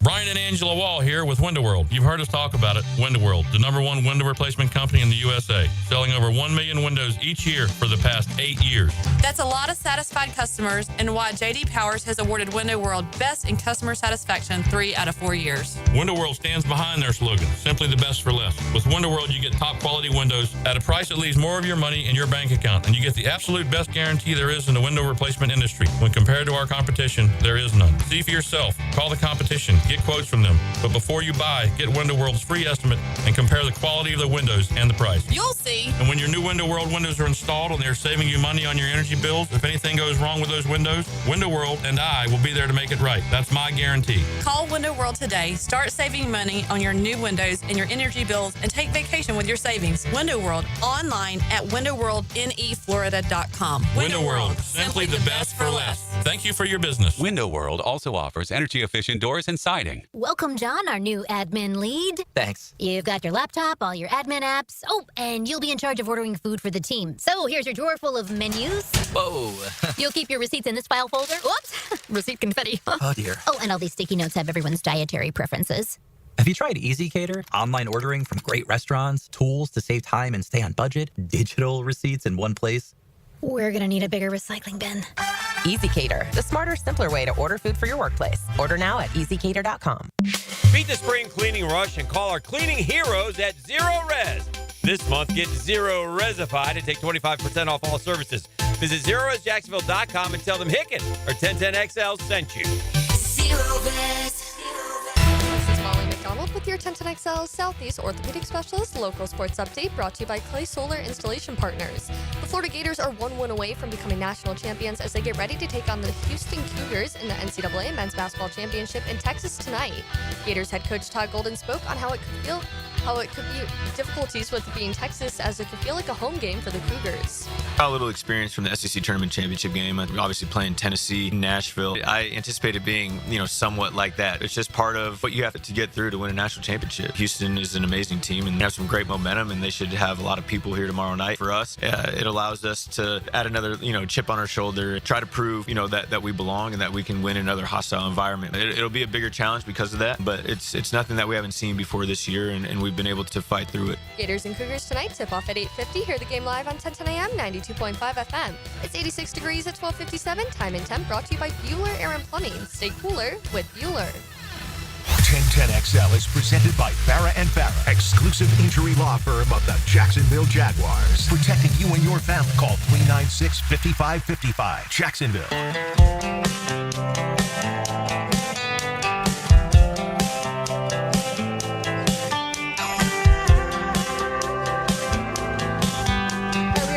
For Paul Biancardi, recruiting director for ESPN. Get him in just a little bit. But certainly the show to this point has been all Florida, Houston, the national championship. Tonight, I only have to be nervous for about 8 more hours until the game tips off. That's all. Just 8 more hours until tip off. Yeah. No big deal. Yeah, I'm sure people are really productive some stressful today at work. hours. That was, believe me, I go back to January Correct. with the national championship, and I shouldn't have been here that day. Like, I couldn't do any work. So I was thinking about that, how since our show started, we've had a lot of, Iowa certainly was in the women's basketball, not national championship, right? Final. Yeah, they were in the national title game the last 2 years. And then we've had Notre Dame, certainly the football, and then now Florida men's basketball. So we've had a lot of stress around here. Taylor, you probably can give the Gator fans maybe some ideas, workshop for them, staying up late, considering your Cubs were playing every single game at random hours of the night the last 2 weeks as the baseball season got going. What's your advice for staying awake for that preposterous 9 p.m. tip-off on the East Coast? Yeah, I'm probably the worst one to give advice about this because I'm one or the other. I either am going to bed at 9:30 or I'm going to bed at 3 a.m. Like, there's no in between for me. So if I get past that hump of like, okay, it's time to go to bed and I'm out watching a game, like, I'm good. And I more so have the problem of then shutting off and going to bed, especially after a game like that. Like, that was a bigger problem for me is during that run after the games, turning your mind off and being like, you got to go to sleep now. Yeah, if Florida wins tonight, which I said a few weeks ago, that no matter how Florida's season ends, I'll cry. Yeah. Like, now it's solidified as if it already wasn't. And either way, I'll cry tonight. But if Florida wins, how do you go to sleep? You won't. Right. I mean, this run started, like Mia said earlier in the show, in Jacksonville when Florida was down by 15 to USF. And certainly it was an emotional game for them. And we were all talking about Olivier Roux, the 7'9" guy, and how tall he was. And we were wondering about if Micah Hand-Logton would actually be able to play this season because he was jumping up and down. And he still is the biggest cheerleader on that team. I'm sure most people have seen that video or the picture of Elijah Martin, the one-handed dunk, and Micah on the sidelines jumping up. But yeah, I mean, it started then, and every single game has of this tournament, I feel like, other than the Norfolk State game, has been an emotional roller coaster and so stressful. And people joke like heart attacks. Like, no, for real, that's how it has been. Let me ask you this. If Florida loses, is this season still a success? 100%, because this is still very early in Todd Golden's career. Certainly, Billy Donovan got to the national title game and lost in 2000 and then went on to win 2 back-to-back titles. So it's not like, oh, well, Todd Golden's done if they lose this one. I believe in his player evaluation and certainly the coaching. And Florida will lose 2 men's basketball assistant coaches. For people who didn't see the story of, first of all, if you love accents, Taylor, I know you do. Alex Condon is from Australia, right? So when he talks, it's just glorious to listen to. Listening to that. But he was asked, what changed in halftime of the Auburn game? Was it a talking to by Carlin Hartman, the assistant coach, and he coaches defense. And Alex was like, it wasn't really heart to heart. It was more of Carlin like chewing, our butts out and like. We got a lot of cuss words basically, and he was honest about it, and that's obviously what they needed because Janai Broome was backing them down time and time again. And like we talked about with the refs, I didn't think that the refs were great, but either way, it certainly took a huge effort by that Florida men's basketball team defensively in the second half, and tonight it's going to take a lot of effort as well because Houston is a very physical team. Let's say hello now to Paul Biancardi, recruiting director for ESPN and certainly a college basketball and NBA draft analyst. Paul, thanks so much for joining us today. Well, thank you for having me. Absolutely. All right, let's start with this Florida-Houston matchup. We'll start and end there, right? It's the national championship. This one's for all the marbles. Everyone knows about Walter Clayton Jr. and his late-game heroics. What do you think as far as what Houston will try to do to take him out of the game? Well, that's the strength of what Houston does, right? They take you out of what you do best. They beat you up with physicality in a way where they don't commit foolish fouls. They take away your space. They make you uncomfortable, and that's going to be the center of Calvin Sampson's game plan tonight to make sure that Clayton has to work for every touch that he gets, and all his shot attempts are going to be contested. With that said, it's easier said than done for a guy who's playing at such a high level for Florida. I mean, he's been shooting, I think, 48% here in the tournament, and if Houston has a bad shooting night themselves, they're going to be in the same position they were against Duke. And I don't think that Florida will have I think Florida will close the game much better now watching what happened in the Duke game. I would prepare for Florida to have a lead going down the stretch. And can Houston hold on? I mean, Florida hold on against Houston's, tenacious comeback. If Florida shoots the ball well and Houston does not, that's how I see the game going. We talk a lot about the X factors on each side, and I will be able to continue that. But if you were to point out if there was any area of concern on each side, let's say Florida's, what would be your biggest concern there, and what would be your biggest concern on Houston's side? Well, for Florida, I mean, they're a pretty complete team, but every team has their, flaws, we'll say. Every team has, the ability to not play well. For Florida, I would say that they don't get to the free throw line as much as I would want, and at the same time, they give opponents free throw opportunities. So they have to be careful in this game because this is going to be very physical. As we know with Houston, they're going to make this game tough. They don't want to put Houston to the free throw line and just kind of let them win the game at the line. Florida themselves has to be a top 25 defensive team, which they are. But they have to make sure that they don't have, foolish fouls, fouls that don't need to be given 25 feet away from the basket. So I think for Florida, just keep Houston off the free throw line. Let Houston beat you from the outside, but not from the free throw line. For Houston, it's tough to find flaws in their game. I just think that they're shooting. I mean, they are a good shooting team statistically, but they have had some really bad shooting nights, and their defense has won those games. So for me, I would have to say it's their shooting ability from the outside. You can find Paul on X at Paul Biancardi. That's Biancardi,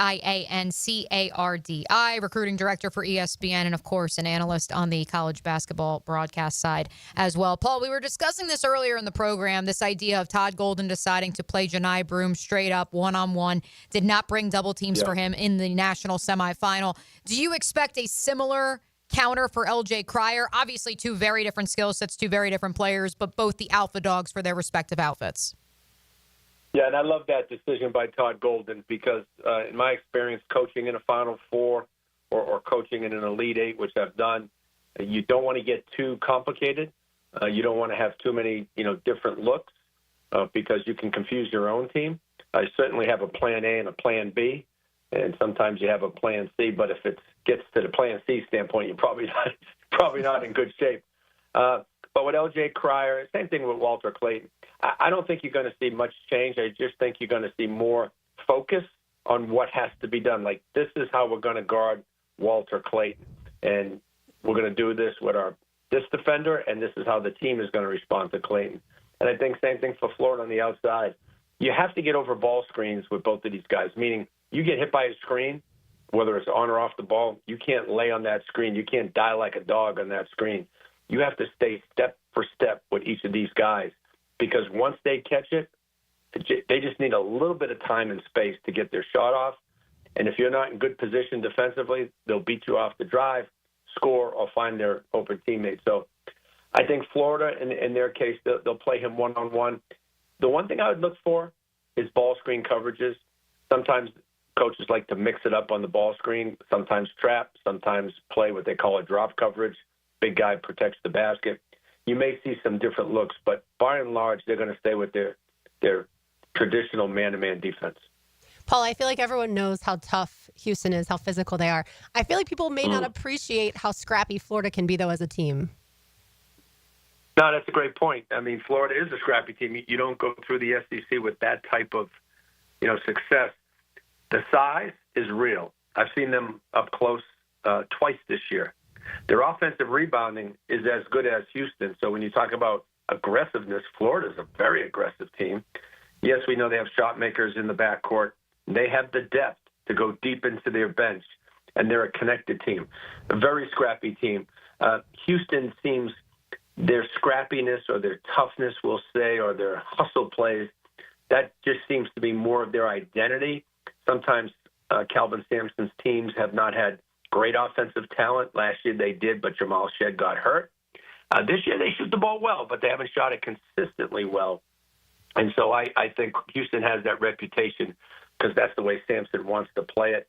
But you're exactly right. Florida is a scrappy team, and they can be a feisty team. And look, they played Connecticut, and Connecticut's a tough team in the NCAA tournament, and I thought they were more of the aggressor. Paul, what would be your expectations of of how tonight could look? Because both of these teams, when you look outside of that first round game, have been very close games. Yeah. A lot of comebacks towards the end, especially for Florida. And when you're looking at this, you're only a 2-day. You get a rest day on Sunday pretty much, and now they're back at it. So what would your expectations be if it comes to how this game scoring-wise could look? Well, another great question on your part, because for me, and I think I can speak for a lot of coaches, the team that controls the tempo will go a long way in deciding the national championship game. If this game is in the 50s, which I don't think it will be, but if it's in the 60s, and it could be, and that obviously favors Houston. The longer this game goes in the scoring department, the tempo-wise, more possessions, that's going to favor Florida for sure. Florida likes to run. We all know that. They're a dynamic offensive team. They score close to 20 points in transition in their wins. In their losses, it's 13 or 14 points. So the more Houston can slow it down and still be efficient on the offensive end and guard, that's going to play into their factor of winning a national championship for Calvin Sampson. If this game starts to touch the low 70s and they're trading baskets and still making stops, but you need to score to win, and then I'm going to go with Florida on that one. I went back and forth with this. I picked Florida before the NCAA tournament starts. And the more you look at Houston, the more as a coach I get a little bit concerned.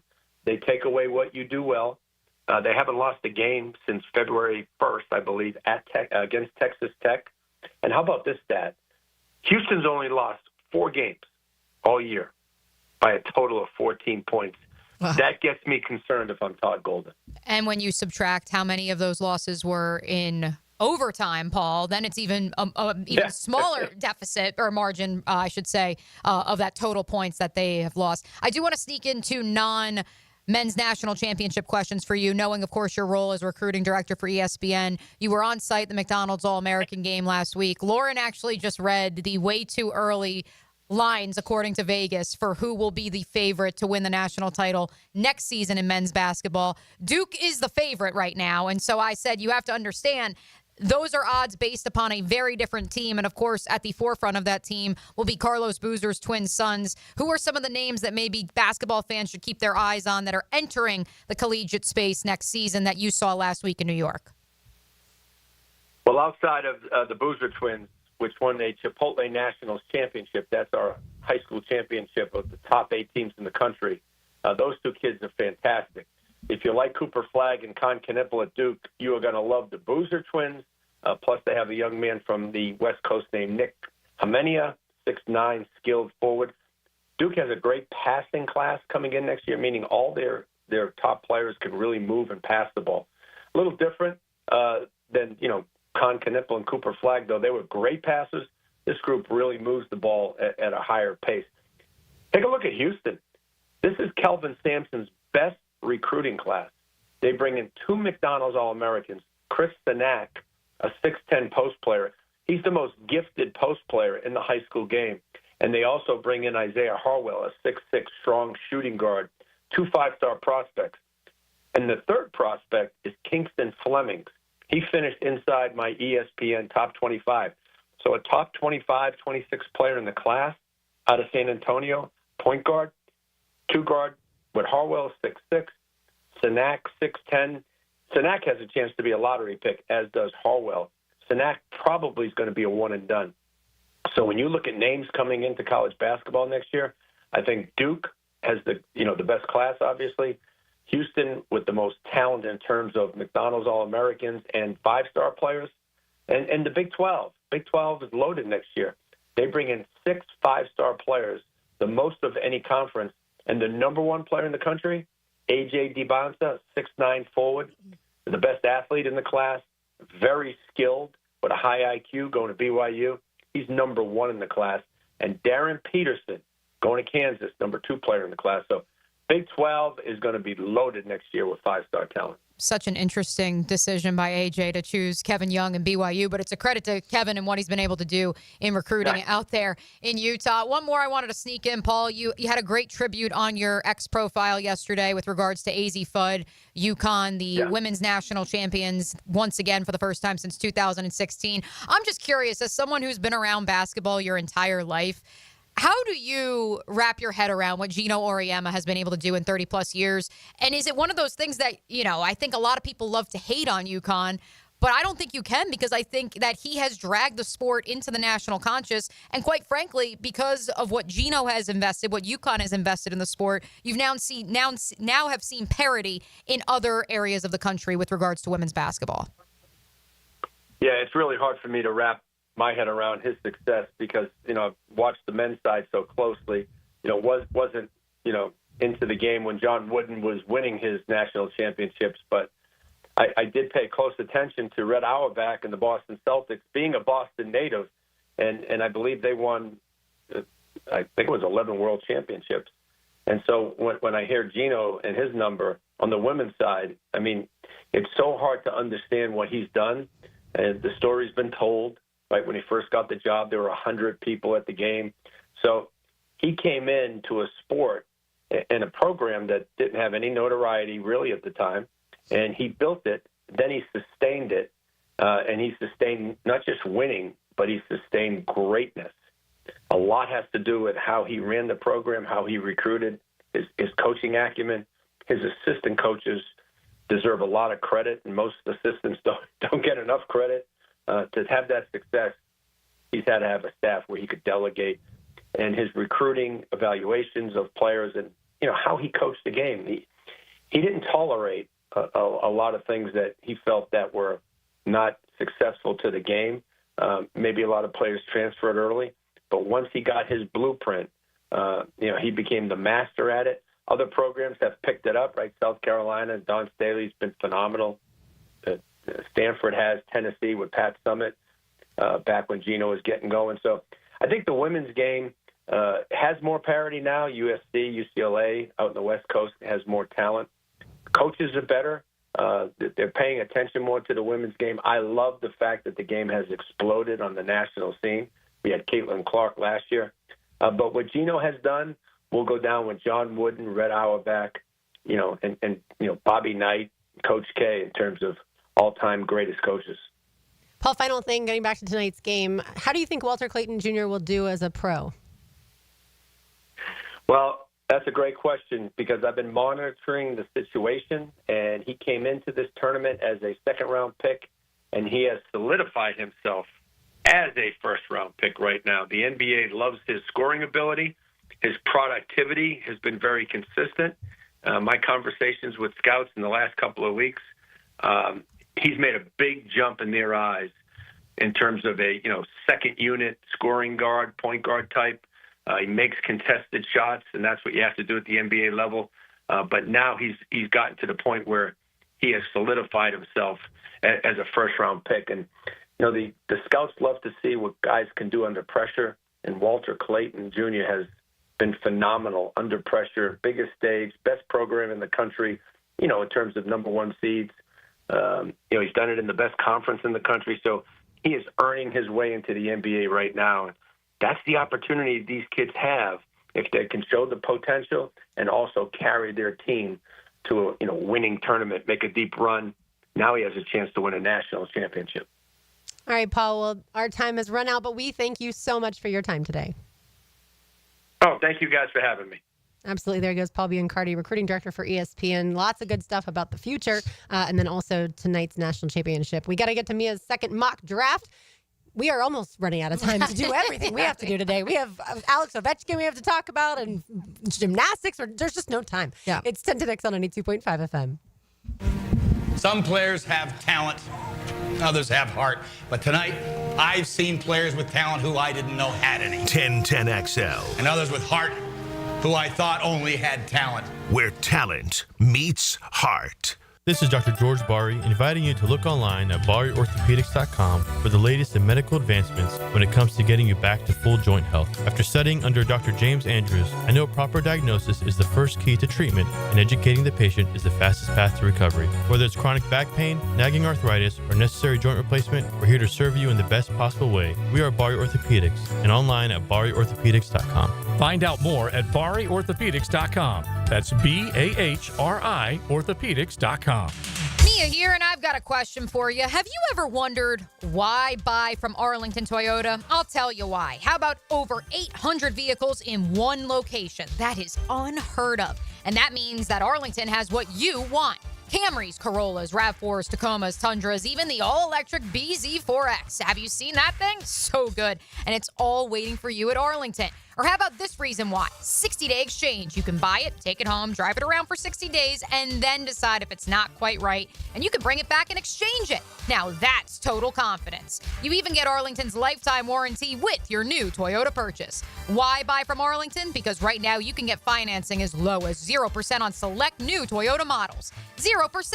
It just doesn't get any lower than 0%, and you can get it today at Arlington Toyota. That's why you should buy from Arlington. Shop in person on Atlantic Boulevard, just a quarter mile east of 295, or at arlingtontoyota.com. Is your backyard ready for the big leagues? Pick it here for Surfside Pools. Serving Northeast Florida since 1977, they have the home field advantage. Family owned and operated, offering weekly pool service, equipment repairs, commercial maintenance, remodels, and new pool construction. Let Surfside Pools make your backyard dreams a reality. Are you ready to float happy? Visit SurfsidePools.net or call 904-246-2666. Surfside Pools and Spas, your hometown MVP. License number CPC 044080. If your ride is making strange noises, don't wait and make it work. Come to Action Transmission on Merrill Road. My expert technicians can diagnose the problem and likely fix it fast. Experience the difference at Action Transmission on Merrill Road. Helmets and heels. It's a Big Chief Tire Monday. The local Jacksonville shop for fair prices and service you can trust. A lot goes into taking care of your property. You need equipment with more reliability and versatility built in, like Kubota BX and L Series compact tractors to get the job done right, Z Series mowers that deliver a quality cut, and Sidekick utility vehicles where durability meets speed. Visit Coastal Equipment for a demo today. Greater power for the great outdoors. Coastal Equipment. Coastal Equipment on New Kings Road and in the clinic. Florida heat is no joke. Is your air conditioner ready for it? At Duck Duck Air Conditioning, we've got a crazy offer just for you. We're giving away free AC inspections to our wonderful customers who now call and schedule. One of our expert techs will come look at your AC unit and make recommendations to ensure it's running at peak performance. But you must act today. A deal this good won't last forever. Call 904-862-6769. Duck Duck Air Conditioning. DuckDuckAC.com. Any required repairs are not included in the inspection. You lost your swing. We got to go find it. It's your Saturday morning swing adjustment. Grip it and rip it. Get the golf tips and talk to take your game to the next level. The Edwin Watts Golf Hour. Saturday mornings at 10 on 1010XL. With so many competitive pest services in town, you might wonder why Kingfish Pest Control's business is booming while similar companies seem to be struggling. It all comes down to service, affordability, and effectiveness. Kingfish Pest Control is a local family-owned company who delivers on their promises to effectively control pests like ants, spiders, roaches, termites, mosquitoes, and more. Your home is their priority, so call today and discover why your neighbors and your buddy Hayes Car Lion trust Kingfish Pest Control, proud partner of the Jaguars. You waited forever for your new fence. Then, strangers show up. Subcontractors rushing the job. Sent by the company you trusted. Frustrating, right? Superior Fence and Rail promises better. Their professionally trained builders deliver quality you can trust. No subcontractors, no shortcuts. Just the superior craftsmanship your home deserves. When you're on the fence, about the fence, SuperiorFenceandRail.com. Get the best soccer talk on the First Coast on the Coaches Show, presented by Sporting Jacks. Cole Pepper, Sporting Jacks head of soccer Mark Warburg, and Sporting Jacks women's coach Stacey Ballard discuss the beautiful game Tuesday evenings at 6 on 1010 a.m. Jumbo Shrimp Baseball is home this week at the newly renovated 5-Star Ballpark.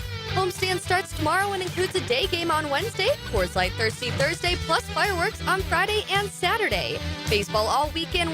Tickets start at just $5. JackShrimp.com for tickets. Jumbo Shrimp Baseball, affordable family fun.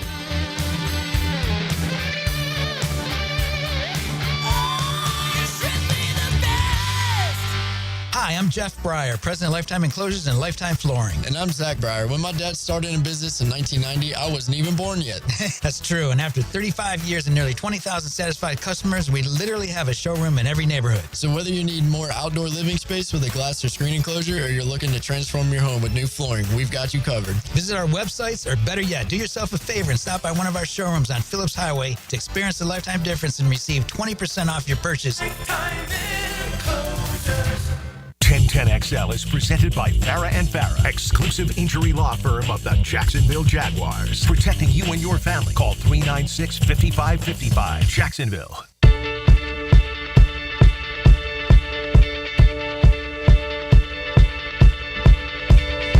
When I was 6 years old, I broke my leg. Ryan, Taylor Doll, RJ Saunders, I'm Lauren Brooks with you. The national championship does come up tonight, but we've talked nothing but basketball on the show, so let's get it to football. Mia's second mock draft made its appearance earlier today, and Mia, I did hear John Oehser on Jaguars today. We'll play some of those comments for you on tomorrow's program, but it really did sound to me like the Jaguars are not drafting an offensive lineman at pick 5 overall. So that's a perfect segue into what you did with pick number 5. Yes, I traded the pick. I traded back as much as I believe that's unrealistic. I had somebody ask me this morning, so do you really think that they're going to actually pick at 5, or do you think it's real? I said, I don't think it's realistic unless someone falls in love with a quarterback. And especially, quite frankly, I know I wrote it and I know that I'm putting it out there into the ether. Maybe I'm manifesting because I don't have any intel on this. But in this week's Mia's Mock Draft 2.0, brought to you by One Night Taco Stand, I do have the Carolina Panthers coming up for Mason Graham at 5. And I don't think that's realistic given how deep the defensive tackle is. I do think what is realistic is that the Jaguars would love to acquire more proverbial throws at the proverbial dartboard and have that opportunity to acquire some capital for additional picks later in the draft. And so, yes, I have the Jaguars trading back to 8. And with that 8th overall pick, I have them selecting Tyler Warren, tight end, Penn State. And now what is so interesting to your point, Lauren, about the Jaguars not drafting an offensive lineman, the idea of Tyler Warren is going to help you in the run and passing game on offense. I really went with this pick this week because how many times we heard the words wing T referenced by Liam Cohen, both at the owners' meetings and a couple of behind-the-scenes clips from The Hunt, which if you haven't seen yet, you should go watch on the Jaguars' social channels. And that was where I said, okay, if not necessarily the complete wing T from 30, 40 years ago, but the modern version of it is to be at the core principle of what Liam Cohen's offense looks like in Jacksonville. Who is a player that will allow for you to do a whole variety of different things? The answer is Warren. Of course, I make this pick, I write this mock draft, and then Nate Tice does this whole expose comparing Colston Loveland of Michigan to Tyler Warren, basically arguing that Tyler Warren isn't this great blocker that everyone thinks he is. I feel like I watched enough of Penn State this year to know that he can be a mauler in the run game. I've also seen plenty of folks, including Jay Gruden, now with Underdog Fantasy, once upon a time a Jaguars offense coordinator, note that he doesn't even think Penn State maximized all of Tyler Warren's talents, despite the fact that he caught 8 touchdowns, he rushed for 4 more, he threw a touchdown. He thinks that wasn't even the best system for him. And so that's where I just look at Warren and I say he can do so many different things. And was Genty still available at pick 8? Yes. Okay. Yes. But at the same time, I just think that Warren establishes a tone. Not that Ashton Genty doesn't give you an edge, but Tyler Warren establishes a tone of we are going to be a mauling, get after you, we care about the trenches team, even if you're not drafting an offensive lineman. Taylor, what would you have done with that pick? Would you have gone Warren? You watched a lot of him. I probably would have taken Ashton Genty, but The Tyler Warren and Colston Loveland conversation is going to be it's going to be interesting to me because I've seen so many people who like Loveland a lot more than Tyler Warren. And you go down and you see all the charts break down what each of them do, and they're so similar in a lot of aspects and how good they are at everything. And I think that's what these two players kind of bring to the table. And so it is interesting because I don't know. I don't know which one will be better in the NFL, but when it comes to things that I'm hearing around the league, there are people that are full on the Loveland train, but then there's the people that are hammering it and they're like Tyler Warren could go in the top 5 realistically. And so I do think that that tight end position, people here would not love it. Obviously, it would be like what's going on.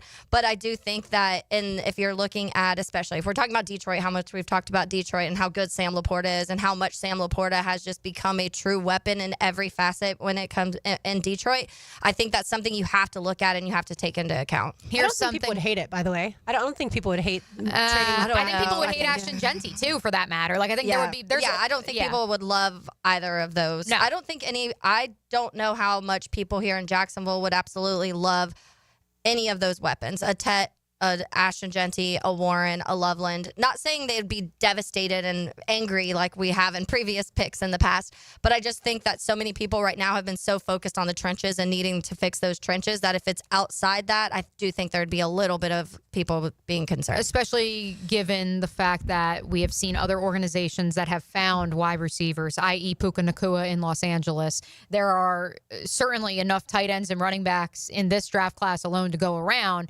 that you would make the argument, if you're in that camp, of you can select a player who may not be at that level, but is comparable in the later rounds, as opposed to maybe there's not a pass rushing interior defensive lineman who's available in the 3rd or 4th round at that point in time who can get you some sack production. Here is something, though, that those same critics would enjoy, which is, and again, I don't even know if this is realistic because I believe that this player is going to go before pick 20, but I had enough conversations around the league this week that I believe there are other interior offensive linemen who could go ahead of North Dakota State's Gray Zabel, which in turn could make him available later in the 1st round. And so this week I have the Jaguars trading back at pick 29 with the Detroit Lions, the Washington Commanders, because the Detroit Lions took Tyler Booker out of Alabama in this exercise. So they did go interior offensive line. but a different player with the pedigree, so to speak, of Alabama as compared to the belle of the Senior Bowl in Zabel, who has 5-position versatility. I think that in addition to showing out at the Senior Bowl, he's a guy who gives you that competitive edge. There's no question if you turn on the tape that he wants pancakes. Yeah. He likes pancakes for breakfast, lunch, and dinner. And I think that if you're talking about building this thing from the inside out, I think drafting an offensive lineman, even if it's not with that 5th overall pick like Johnny O suggested, because I agree, I don't think that that's going to be the pick at 5 or 8 or where if the Jaguars are to trade back. But I do think getting a guy who can establish an identity, someone who had offers to transfer, did not, that's intangibly rich to me. And when he can play all 5 positions, he becomes your Graham Barton that Tampa Bay had last year with Liam Cohen as the offense coordinator. Where are you playing him? I am playing him at guard.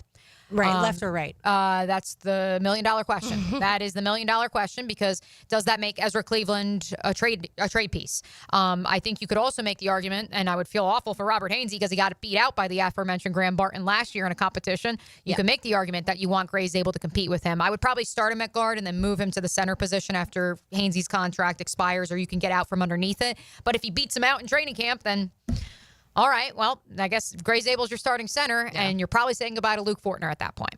I love Gray Zabel, and I think that when you go back and you look at what he did at the Senior Bowl, because we talk about these defensive tackles and how quick and fast and big, and how it's one of the deeper classes we've seen a long time in that. And there was very few offensive linemen that were being able to handle this defensive tackle group at the Senior Bowl, and he was one of those guys that popped out during that time. So obviously that's eye-catching, and I do the flexibility of position is important, but I'm here for it because I've told you guys I do not like our interior. Yeah, and I think that, again, even the pieces they signed in free agency are stopgaps ultimately. Yeah. And that's where I think that, well, yes, it may not be the pick at 5. It will be the pick at some point in time before day 2 is through. They will draft an offensive lineman. Real quick, in the 3rd round, 2 picks for the Jaguars, because that 2nd round pick they would have moved back into the 1st round with. And I wrote it and I believe it. Oluwafemi Oladejo won the Good Guy Award at the Senior Bowl out of UCLA, started his career as an off-ball linebacker, moved to edge last year because the Bruins didn't have enough in that edge group, and racks up 13.5 tackles, 4.5 sacks. He just started playing the position, but he is an undisputed alpha leader, plays with an edge, still has pass rush moves despite the fact that he's only been playing the position for about 18 months. And so he is someone, and I've heard it from a couple different people, that he is someone who, if your definition of intangibly rich is what at least mine is, as I wrote this mock draft, he certainly fits the bill there. And then I do want to note, I have the Jaguars going corner at pick 88. And I know that breaks my trend of I believe the Jaguars will leave day 2 with 2 offensive linemen, 2 defensive linemen, some form or fashion. They won't tap into the corner room until later in day 3, because that historically has been 9 times out of 10 how the Los Angeles Rams have approached the draft process.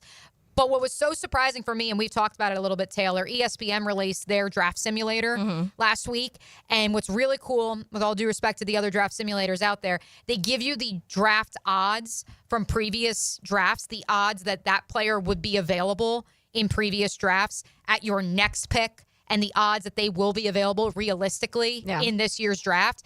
And let me just tell you this. If I didn't select really cool. Jacob Parrish out of Kansas State at 88, and he's, by many accounts, and in this simulation, he was the last plug-and-play, if you need him to, year 1 corner on the outside available. And he does have inside-outside versatility, by the way. Slot. Matt Hayes, if you're listening, you can start laughing now. He was the last one that had a draftable, like, he could play if you need him to his rookie year.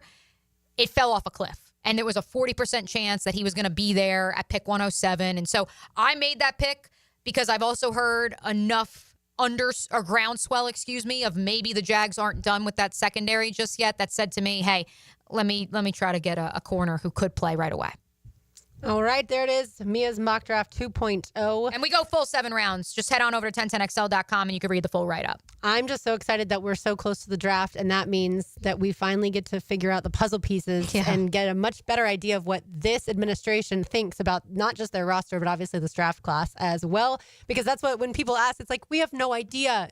James Gladstone has never done this before. You can look at what the Rams have done, sure, which, by the way, I listened to most of. I haven't quite finished it. Yep. Yeah, the John Ozier podcast podcast called the Ozone Podcast when he sat down with Les Snead at the owners' meetings talking about lots of different things. But yeah, really good job there. All right, one segment to go. You are listening to Helmets and Heels on a Big Chief Tire Monday. Find them online, wekeepjacksrollin.com. And remember, you will get peace of mind when you get your tires from Big Chief Tire. They repair road hazard damage on eligible tires for free. It's 1010XL, 92.5 FM. Here come the Gators. Fires for three. Good. This is the NCAA National Championship game. Bang! Got it off the catch. Pre-game coverage starts at 8 p.m. Eastern on your home for Florida basketball. 1010XL.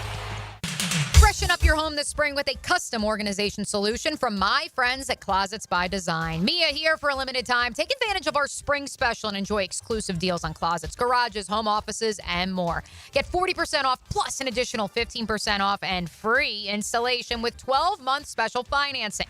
Spring on this deal before it's gone. Call today to schedule your free consultation at 1-800-293-3744 or visit closetsbydesign.com.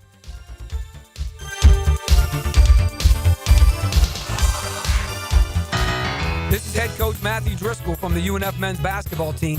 When our players suffer an orthopedic injury, Southeast Orthopedic Specialists gets our players back on the court pain-free. We appreciate the endorsements from our high school and college coaches. This is Dr. Kevin Murphy. Next time you need orthopedic care, you can rely on our team at Southeast Orthopedic Specialists. Relieve pain and get back to life. Southeast Orthopedic Specialists. Homeowners, storms don't wait, so why should you? Universal Roof and Contracting protects your home and your wallet. Invest in a stronger roof and save big. Right now, get 15% off roof replacement and repairs. Financing is available with monthly payments as low as $115. So this deal ends April 30th. Call 855-ROOF-HELP for your free inspection. Universal Roof and Contracting. Protecting your home, building your trust. License number CCC 057165, CBC 1258484. Jeff Prosser here for Lloyd's Heating and Air. Need a leader for commercial, retail, multifamily, or hospitality projects? Or top-tier residential service? No gimmicks, no mascots, just real expertise and hard work. As your trusted statewide mechanical partner and local family-owned team, Lloyd's is the name Northeast Florida counts on. Visit LloydsHeatingandAir.com. Lloyd's Heating and Air, keeping you comfortable in every season. It's a Big Chief Tire Monday on Helmets and Heels. Surf in the Summer Surf Camp is now registering for camps this summer. Get your kids out to the beach this summer. For registration and session dates, log on to surfinthesummer.com. Surf in the Summer, Jacksonville Beach's premier surf camp. When you hear Florida Gators baseball on 1010XL, it's brought to you by Renewal by Anderson, the official window and door replacement partner of the Florida Gators, and Farah, the official personal injury law firm of the Jaguars. Hacker here, and guess what my scale reads? 195 pounds. I'm shocked seeing that number, but it's there every month. The weight is staying off after dropping 122 pounds. Absolutely life-changing. Awaken180weightloss.com. Hey Jacksonville, Lauren here for Big Chief Tire. Tax season is the perfect time to invest in your vehicle. Use your refund to tackle overdue tire replacements, brake repairs, or routine maintenance.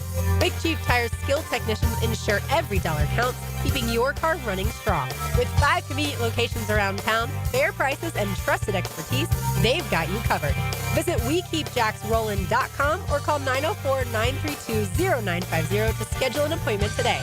Big Chief Tire keeps Jacks rolling. A combination of peacefulness and electric energy. Look at this. Masters updates on 1010XL are gripped by topdressing.com and St. John's Middle School Athletic Association. Been in a car crash? I'm local attorney Rick Alexander, and I've made it our mission at the Alexander Law Practice to listen to you so I can fight for the best possible result for you. I've been practicing over 30 years, and our team focuses on guiding you through the entire process. And because fees and reimbursement costs come out at the end of the case, I will never ask you to come out of pocket. For a free review, call 904-400-6600 or log on to alexanderlawpractice.com, Jacksonville. You'll always feel good when you send someone a Kuhn Flowers floral or plant arrangement. This is JJ with 1010XL, and no matter what the reason, Kuhn Flowers has always come through for me. Order online at kuhnflowers.com. Attention skilled electricians. Are you undervalued at your current company? Time to step up to the bigger projects and better opportunities. Join the team at Miller Electric Company, a trusted name in the industry for over 96 years. At Miller, we tackle the biggest projects in the city, offering not just a job, but an experience, top-notch pay, unbeatable benefits, and the best working environments in the business. Please join the team that values your skills and rewards your hard work. Elevate your career to new heights. Apply today at millercareers.com, an equal opportunity employer. Prosser here. Spring has sprung, and it's a great time to sell your house, but only if you have the very best on your side, and those very best are Chad and Sandy Newman. Spring selling season's here. Rates are down. Activity's up. It's the best time in years to sell your home, in fact, but there are homes sitting on the market. They don't have the right representation. That's where Chad and Sandy step in. Maybe you're worried your home needs repairs or updating and it won't sell for a good price. Maybe your family's growing and you need more space. Whatever the reason that you need to sell your home, Chad and Sandy deliver this promise to you. Chad and Sandy guarantee your home sold at an agreed-upon price and deadline, or they will buy it. Sounds pretty hassle-free to me. Take it from Mike and Rosemary in St. Augustine. We were determined to buy an affordable home in a specific school zone, but we didn't qualify for the loan needed to get one. Chad and Sandy's team worked with the lender, negotiated a higher qualification price, lower interest. It was huge, $200 less per month. Do it today. Call 414-6200 or go to chadandsandy.com. 1010XL is presented by Farah & Farah, exclusive injury law firm of the Jacksonville Jaguars. Protecting you and your family. Call 396-5555. Jacksonville. Now, the cool down with Donovan Air Electric and Plumbing. Keeping Jack's cool since 1987. We hit on it a little bit with Paul Biancardi of ESPN. Our thanks again to him for joining us. Our thanks to Frank Frangie for joining us live from San Antonio here on a Big Chief Tire Monday on Helmets and Heels. But final score, UConn 82, South Carolina 59. The 1-2 seed, the one reason the women's Final Four was not chalk like the men's side, is your national champion for the 2024-2025 season. The first title for Gino Auriemma and company since 2016. I've joked on my women's basketball podcast that this is like the New York Yankees, a 9-year drought. Oh, my goodness. The sky is falling in Storrs, Connecticut. But I think that what's most fascinating, and that's why it was great to get some of Paul's insight, is across the coaching ranks, across the basketball world, what is the perception of UConn? I think you could also say, what is the perception of South Carolina? I know we have plenty of Gamecock fans out there in Healigan Nation. I believe this was Dawn Staley's best coaching job. She did not have a true alpha, no Asia Wilson, no Aaliyah Boston, drags this team to the national title game just like Caitlin Clark did as a player the last 2 years for the University of Iowa. And so I do want to give Dawn her flowers, but at the same time, a storybook ending for Paige Beckers, and certainly the conversation of, is Gino Auriemma the greatest coach of all time when it comes to women's basketball, if not the sport of basketball, is absolutely in play now with 12 national titles to his name. I saw the score of the game like a little after halftime, and I was like, well, that's not worth watching. I mean, come on, It was a 6.5-point line going into the game, according to Hard Rock Bet, our friends over at Hard Rock, and people were texting me asking, would you play it? And I said, I'd play UConn money line because Paige Beckers is on a mission. They refused to cut down the nets in Spokane at their regional when they advanced to the Final Four because that was not their end goal. That's all I needed to know that the Huskies were going to win the national title. But at the same time, that was a massive number. Instead, they won by, 23. 23 points. Yeah. It was 30 at one point in the game. Yeah. Time now for the Terminix Pest of the Day, as always brought to you by our friends at Terminix. You can find them online at Terminix.com, TERMINIX.com. They take care of Everbank Stadium, ViStar Ballpark, ViStar Veterans Memorial Arena, tons of event venues around town, and also the pests at our house. They were just there recently. We have no issues whatsoever. Thank you to Terminix. All right, so y'all were probably not watching this, but the NCAA regionals in gymnastics were both Friday night and then last night. And to me, the pest of the day is going to be the judges that, granted, Florida advanced. So I don't have to really complain from just my biased point of view. But the judges were giving Alabama's team, the regional was in Tuscaloosa, so it's the home crowd. They were giving them scores that were insane, and then no other team was getting that type of home cooking. So they're my pest of the day. But like I said, Florida did advance. If you're wondering, Thursday, April 17th is the semifinals. It's going to be Alabama, Florida, Missouri, and Oklahoma in the first session at 4:30. And then in the evening, it's UCLA, LSU, Michigan State, and Utah. So if you just heard me rattle off those teams, and that one's at 9 p.m. all on ESPN2, what you know is a lot of SEC teams. Yeah. A lot of SEC in men's basketball, certainly. A lot of SEC in baseball so far, and then certainly the gymnastics as well. But yeah, it was thrilling to watch them. Friday night, Florida set the highest score of any team that had competed to that point. And so they had a 198.225. Anytime you get over 198, that's incredible. And then yesterday wasn't quite as sharp, but I feel like they also knew they didn't have to be. The competition wasn't to the level that they normally face. So there you have it. Baseball, I don't even want to go through the local teams right now because even...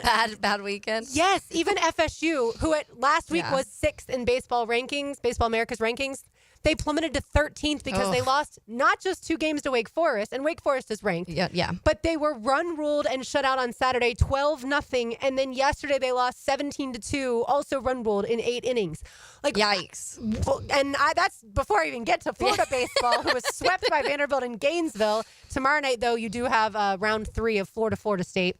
That one comes up, like I said, in Gainesville. So Florida plays host to Florida State tomorrow night. You can hear that game here on 10 Both of those teams looking for a win real bad. Seriously, Florida really needs one. Florida is 1-11 in SEC play, which obviously Florida State not in the SEC. But that game tomorrow at 7 p.m. UNF won the first game of the series against West Georgia, but then lost Saturday and Sunday. UNF plays host to UCF tomorrow night, 6 p.m. And then JU avoided the road sweep at Florida Gulf Coast, winning 13-7 yesterday. JU is at Georgia Southern tomorrow night, first pitch, 6 p.m. But no winning weekends other than Wake Forest, but they're not a local team. Yeah. I do know somebody that did win, and I want to give a shout out to. We have to shout out Ovechkin in this show because it's just insane what he's been able to do. And you go back to 5 years ago when Ovechkin was turning 35, his 35-year-old season, he was 188 goals back from Gretzky. And it was pretty much like, it's not going to happen because is he going to play enough years even at this point to be able to hit that mark? That's a lot of goals to score, and he was already 35 years old. And so that conversation was already happening of he's fantastic. He's an amazing player. He's going to be a Hall of Famer. He's one of these guys you'll talk about forever, but he's not going to be Gretzky. And I don't think it happened. I don't think anybody is ever going to be able to come close to what they've been able to do. When you look at the next closest, it's people that aren't playing, and they're still almost 100 goals back from those guys. So it's just wild. And it's funny because last week when I was talking about it, I made the comment of like, you don't really want to be that team. And then they tied it against the Blackhawks. I saw that. And so he actually probably had the chance to break it, but he didn't want to break it on an empty netter. So he went out there on the ice. They pulled the goalie, and he was like, nah, I'm going to go sit down. And he went and sat down. But I was like, oh, God, he's about to do it against the Blackhawks. But I credit to him, too, because he didn't want it to be that empty net goal. That's what everyone also keeps talking about. Even though when you look at him and Gretzky only has like 9 less empty netters than he's had in his career. The crazy thing, too, is they both did this. So it was in 1,487 games is when Gretzky hit that 894 mark, and then obviously Ovechkin just did it at that 895 in the same amount of games. So it's wild, but the slide on the ice, you obviously know he had it planned. Yeah, but that was spectacular. It's such a cool moment to have, and it was against the Islanders. So it's interesting to kind of see how all of this breaks down. But I love Gretzky. He's fantastic. He's a good person. I saw clips of him after the Blackhawks game when he tied it, and he's out at the bar just drinking with all of the fans after the game and like cheersing everybody, and they're all singing songs, having a good time. He was so classy. Oh my gosh, he's fantastic. And just to go see everybody who's commenting, LeBron James and Michael Jordan, Gretzky himself, they all kind of weighed in on this moment, and it's a really, really big moment in the NHL. But it's just cool also how it all broke down and what he's done late in his career. I don't think we talk a lot about LeBron and what he's done late in his career. Yeah. We don't talk enough about what Gretzky's doing at his age in NHL. Yeah. Like, he scored 50 goals at 36, 42 the year later, and then now he's at 39 already. And that's more than he scored when he was 25, 26, and 27. It's incredible, and it's wild to see. But in hockey, we know is such a physical sport that he's still able to play at this high level too is fantastic. Final thoughts on the men's national championship game tonight. Florida gets off to what kind of start? It doesn't matter. Okay. It doesn't matter because they're going to be in it at the end. And I didn't get a chance to really, elaborate on the point of comparatively, and little did we know what would transpire 3 hours later between Houston and Duke. It just felt like midway through that second half, Florida had this grinded out, by any means necessary gear until the final whistle that I don't think any other team in the tournament has. Maybe Houston, because as we saw 3 hours later, clearly never say die is part of Kelvin Sampson's mantra. But it just felt like Auburn, Texas Tech, UConn go down the line. The teams that Florida has beaten, that throughout the course of the season, we talked about this extra gear that they had and they couldn't tap into, and Florida could. It scares me a little just because I feel like when you watch Houston, and that last 10 minutes to me against Duke was really eye-opening, because I'm like, if you're able to do that to Cooper Flagg and that Duke offense, I don't know. And I still pick Florida. I think that I've had them from the start, and every week and each round, I felt like it's been like, okay, the moment you think that somebody's going to be able to figure them out, something happens. Usually it's a little bit of Walter Clayton happening, or a lot of bit of Walter Clayton happening. But this Houston defense, it's scary. It sure is, yeah. You could really argue both teams are a team of destiny. All right, let's say hello to XL Primetime. Now, the 2-minute drill. Serviced by Cool Cats Heating and Cooling. Locally owned and operated. We're your neighbors. CoolCatsJacks.com. The coolest cats in town. The SEC tournament winners versus the Big 12 tournament winners. Are you as nervous as I am, Joe? Well, what was that phrase that Kelvin Sampson said about the Big 12? This isn't a toy pool. Oh no, it's about the dog park. Yeah. It's not a poodle conference, yeah, right? It was just the best, and he stood up for his Big 12 string that they've been on. The way they play is unreal. They are so good defensively. You guys have covered it. We've been talking about it for really the entire weekend. I was talking to the son-in-law, who's down the power rankings right now because he convinced TLD to pick Tennessee to get the championship game. So anyway, he stunk it up there. But he and I were talking about Kelvin Sampson. It just seems right that this is a perfect time for him to win a natty. The way that they have played defensively, they've run through every obstacle that's been in their way, including Duke. And so I'm just so impressed by what they do physically. We'll find out if Florida can meet them offensively. Both of these teams are in the top 10 offense and defense. When you take a look at their KenPom, they're unbelievable on both sides of the ball. So who you got tonight? I'm taking Houston. Oppo Joe. Yeah, he lives. And I'm just going to try. We'll see what happens if Oppo Joe can come through. But I worry about them defensively. Yeah. They are such a physical nightmare for people. And one of them is just when they knocked James to the ground late in the game against Duke, you looked at it, you went, oh my gosh. And Roberts is such a big man to deal with inside. Granted, Florida did a great job defensively in the second half against Janai, but he might have been fatigued. He might have been hurt. I'm not sure. Just Kelvin Sampson's defense is really going to be tough to answer the bell to. All right, what's coming up? Well, we'll be doing that a bunch, for sure. Mark Wise will join us. We'll do our Mondays with Mark and break it down, and then obviously just take a look at it. What happened over the weekend with the Final Four, and then what can happen tonight if Todd Golden is to cut down the nets. How special would it be? People said no one will be able to replace Billy Donovan, and in 3 years' time, he might have another national championship. So we'll cover it from all the angles. All right, sounds good. Thanks, Joe. Speaking of Billy Donovan, though, because I've been a hater a little bit this year because of the Bulls, but they're 11-4 in their last 15 games. So Billy's figuring some things out up there too. too. To the celebration, he inducted, so he's got some Gator vibe. Hall of Fame for Billy. Feeding off of that energy. And That's right. All right. Well, when we talk to you tomorrow, we will know if it's Florida or Houston. Thanks, Joe. For Mia O'Brien, for Taylor Dahl, for RJ Saunders, I'm Lauren Brooks. These heels are made for talking. We will talk to you tomorrow, but don't go anywhere. XL Prime Time.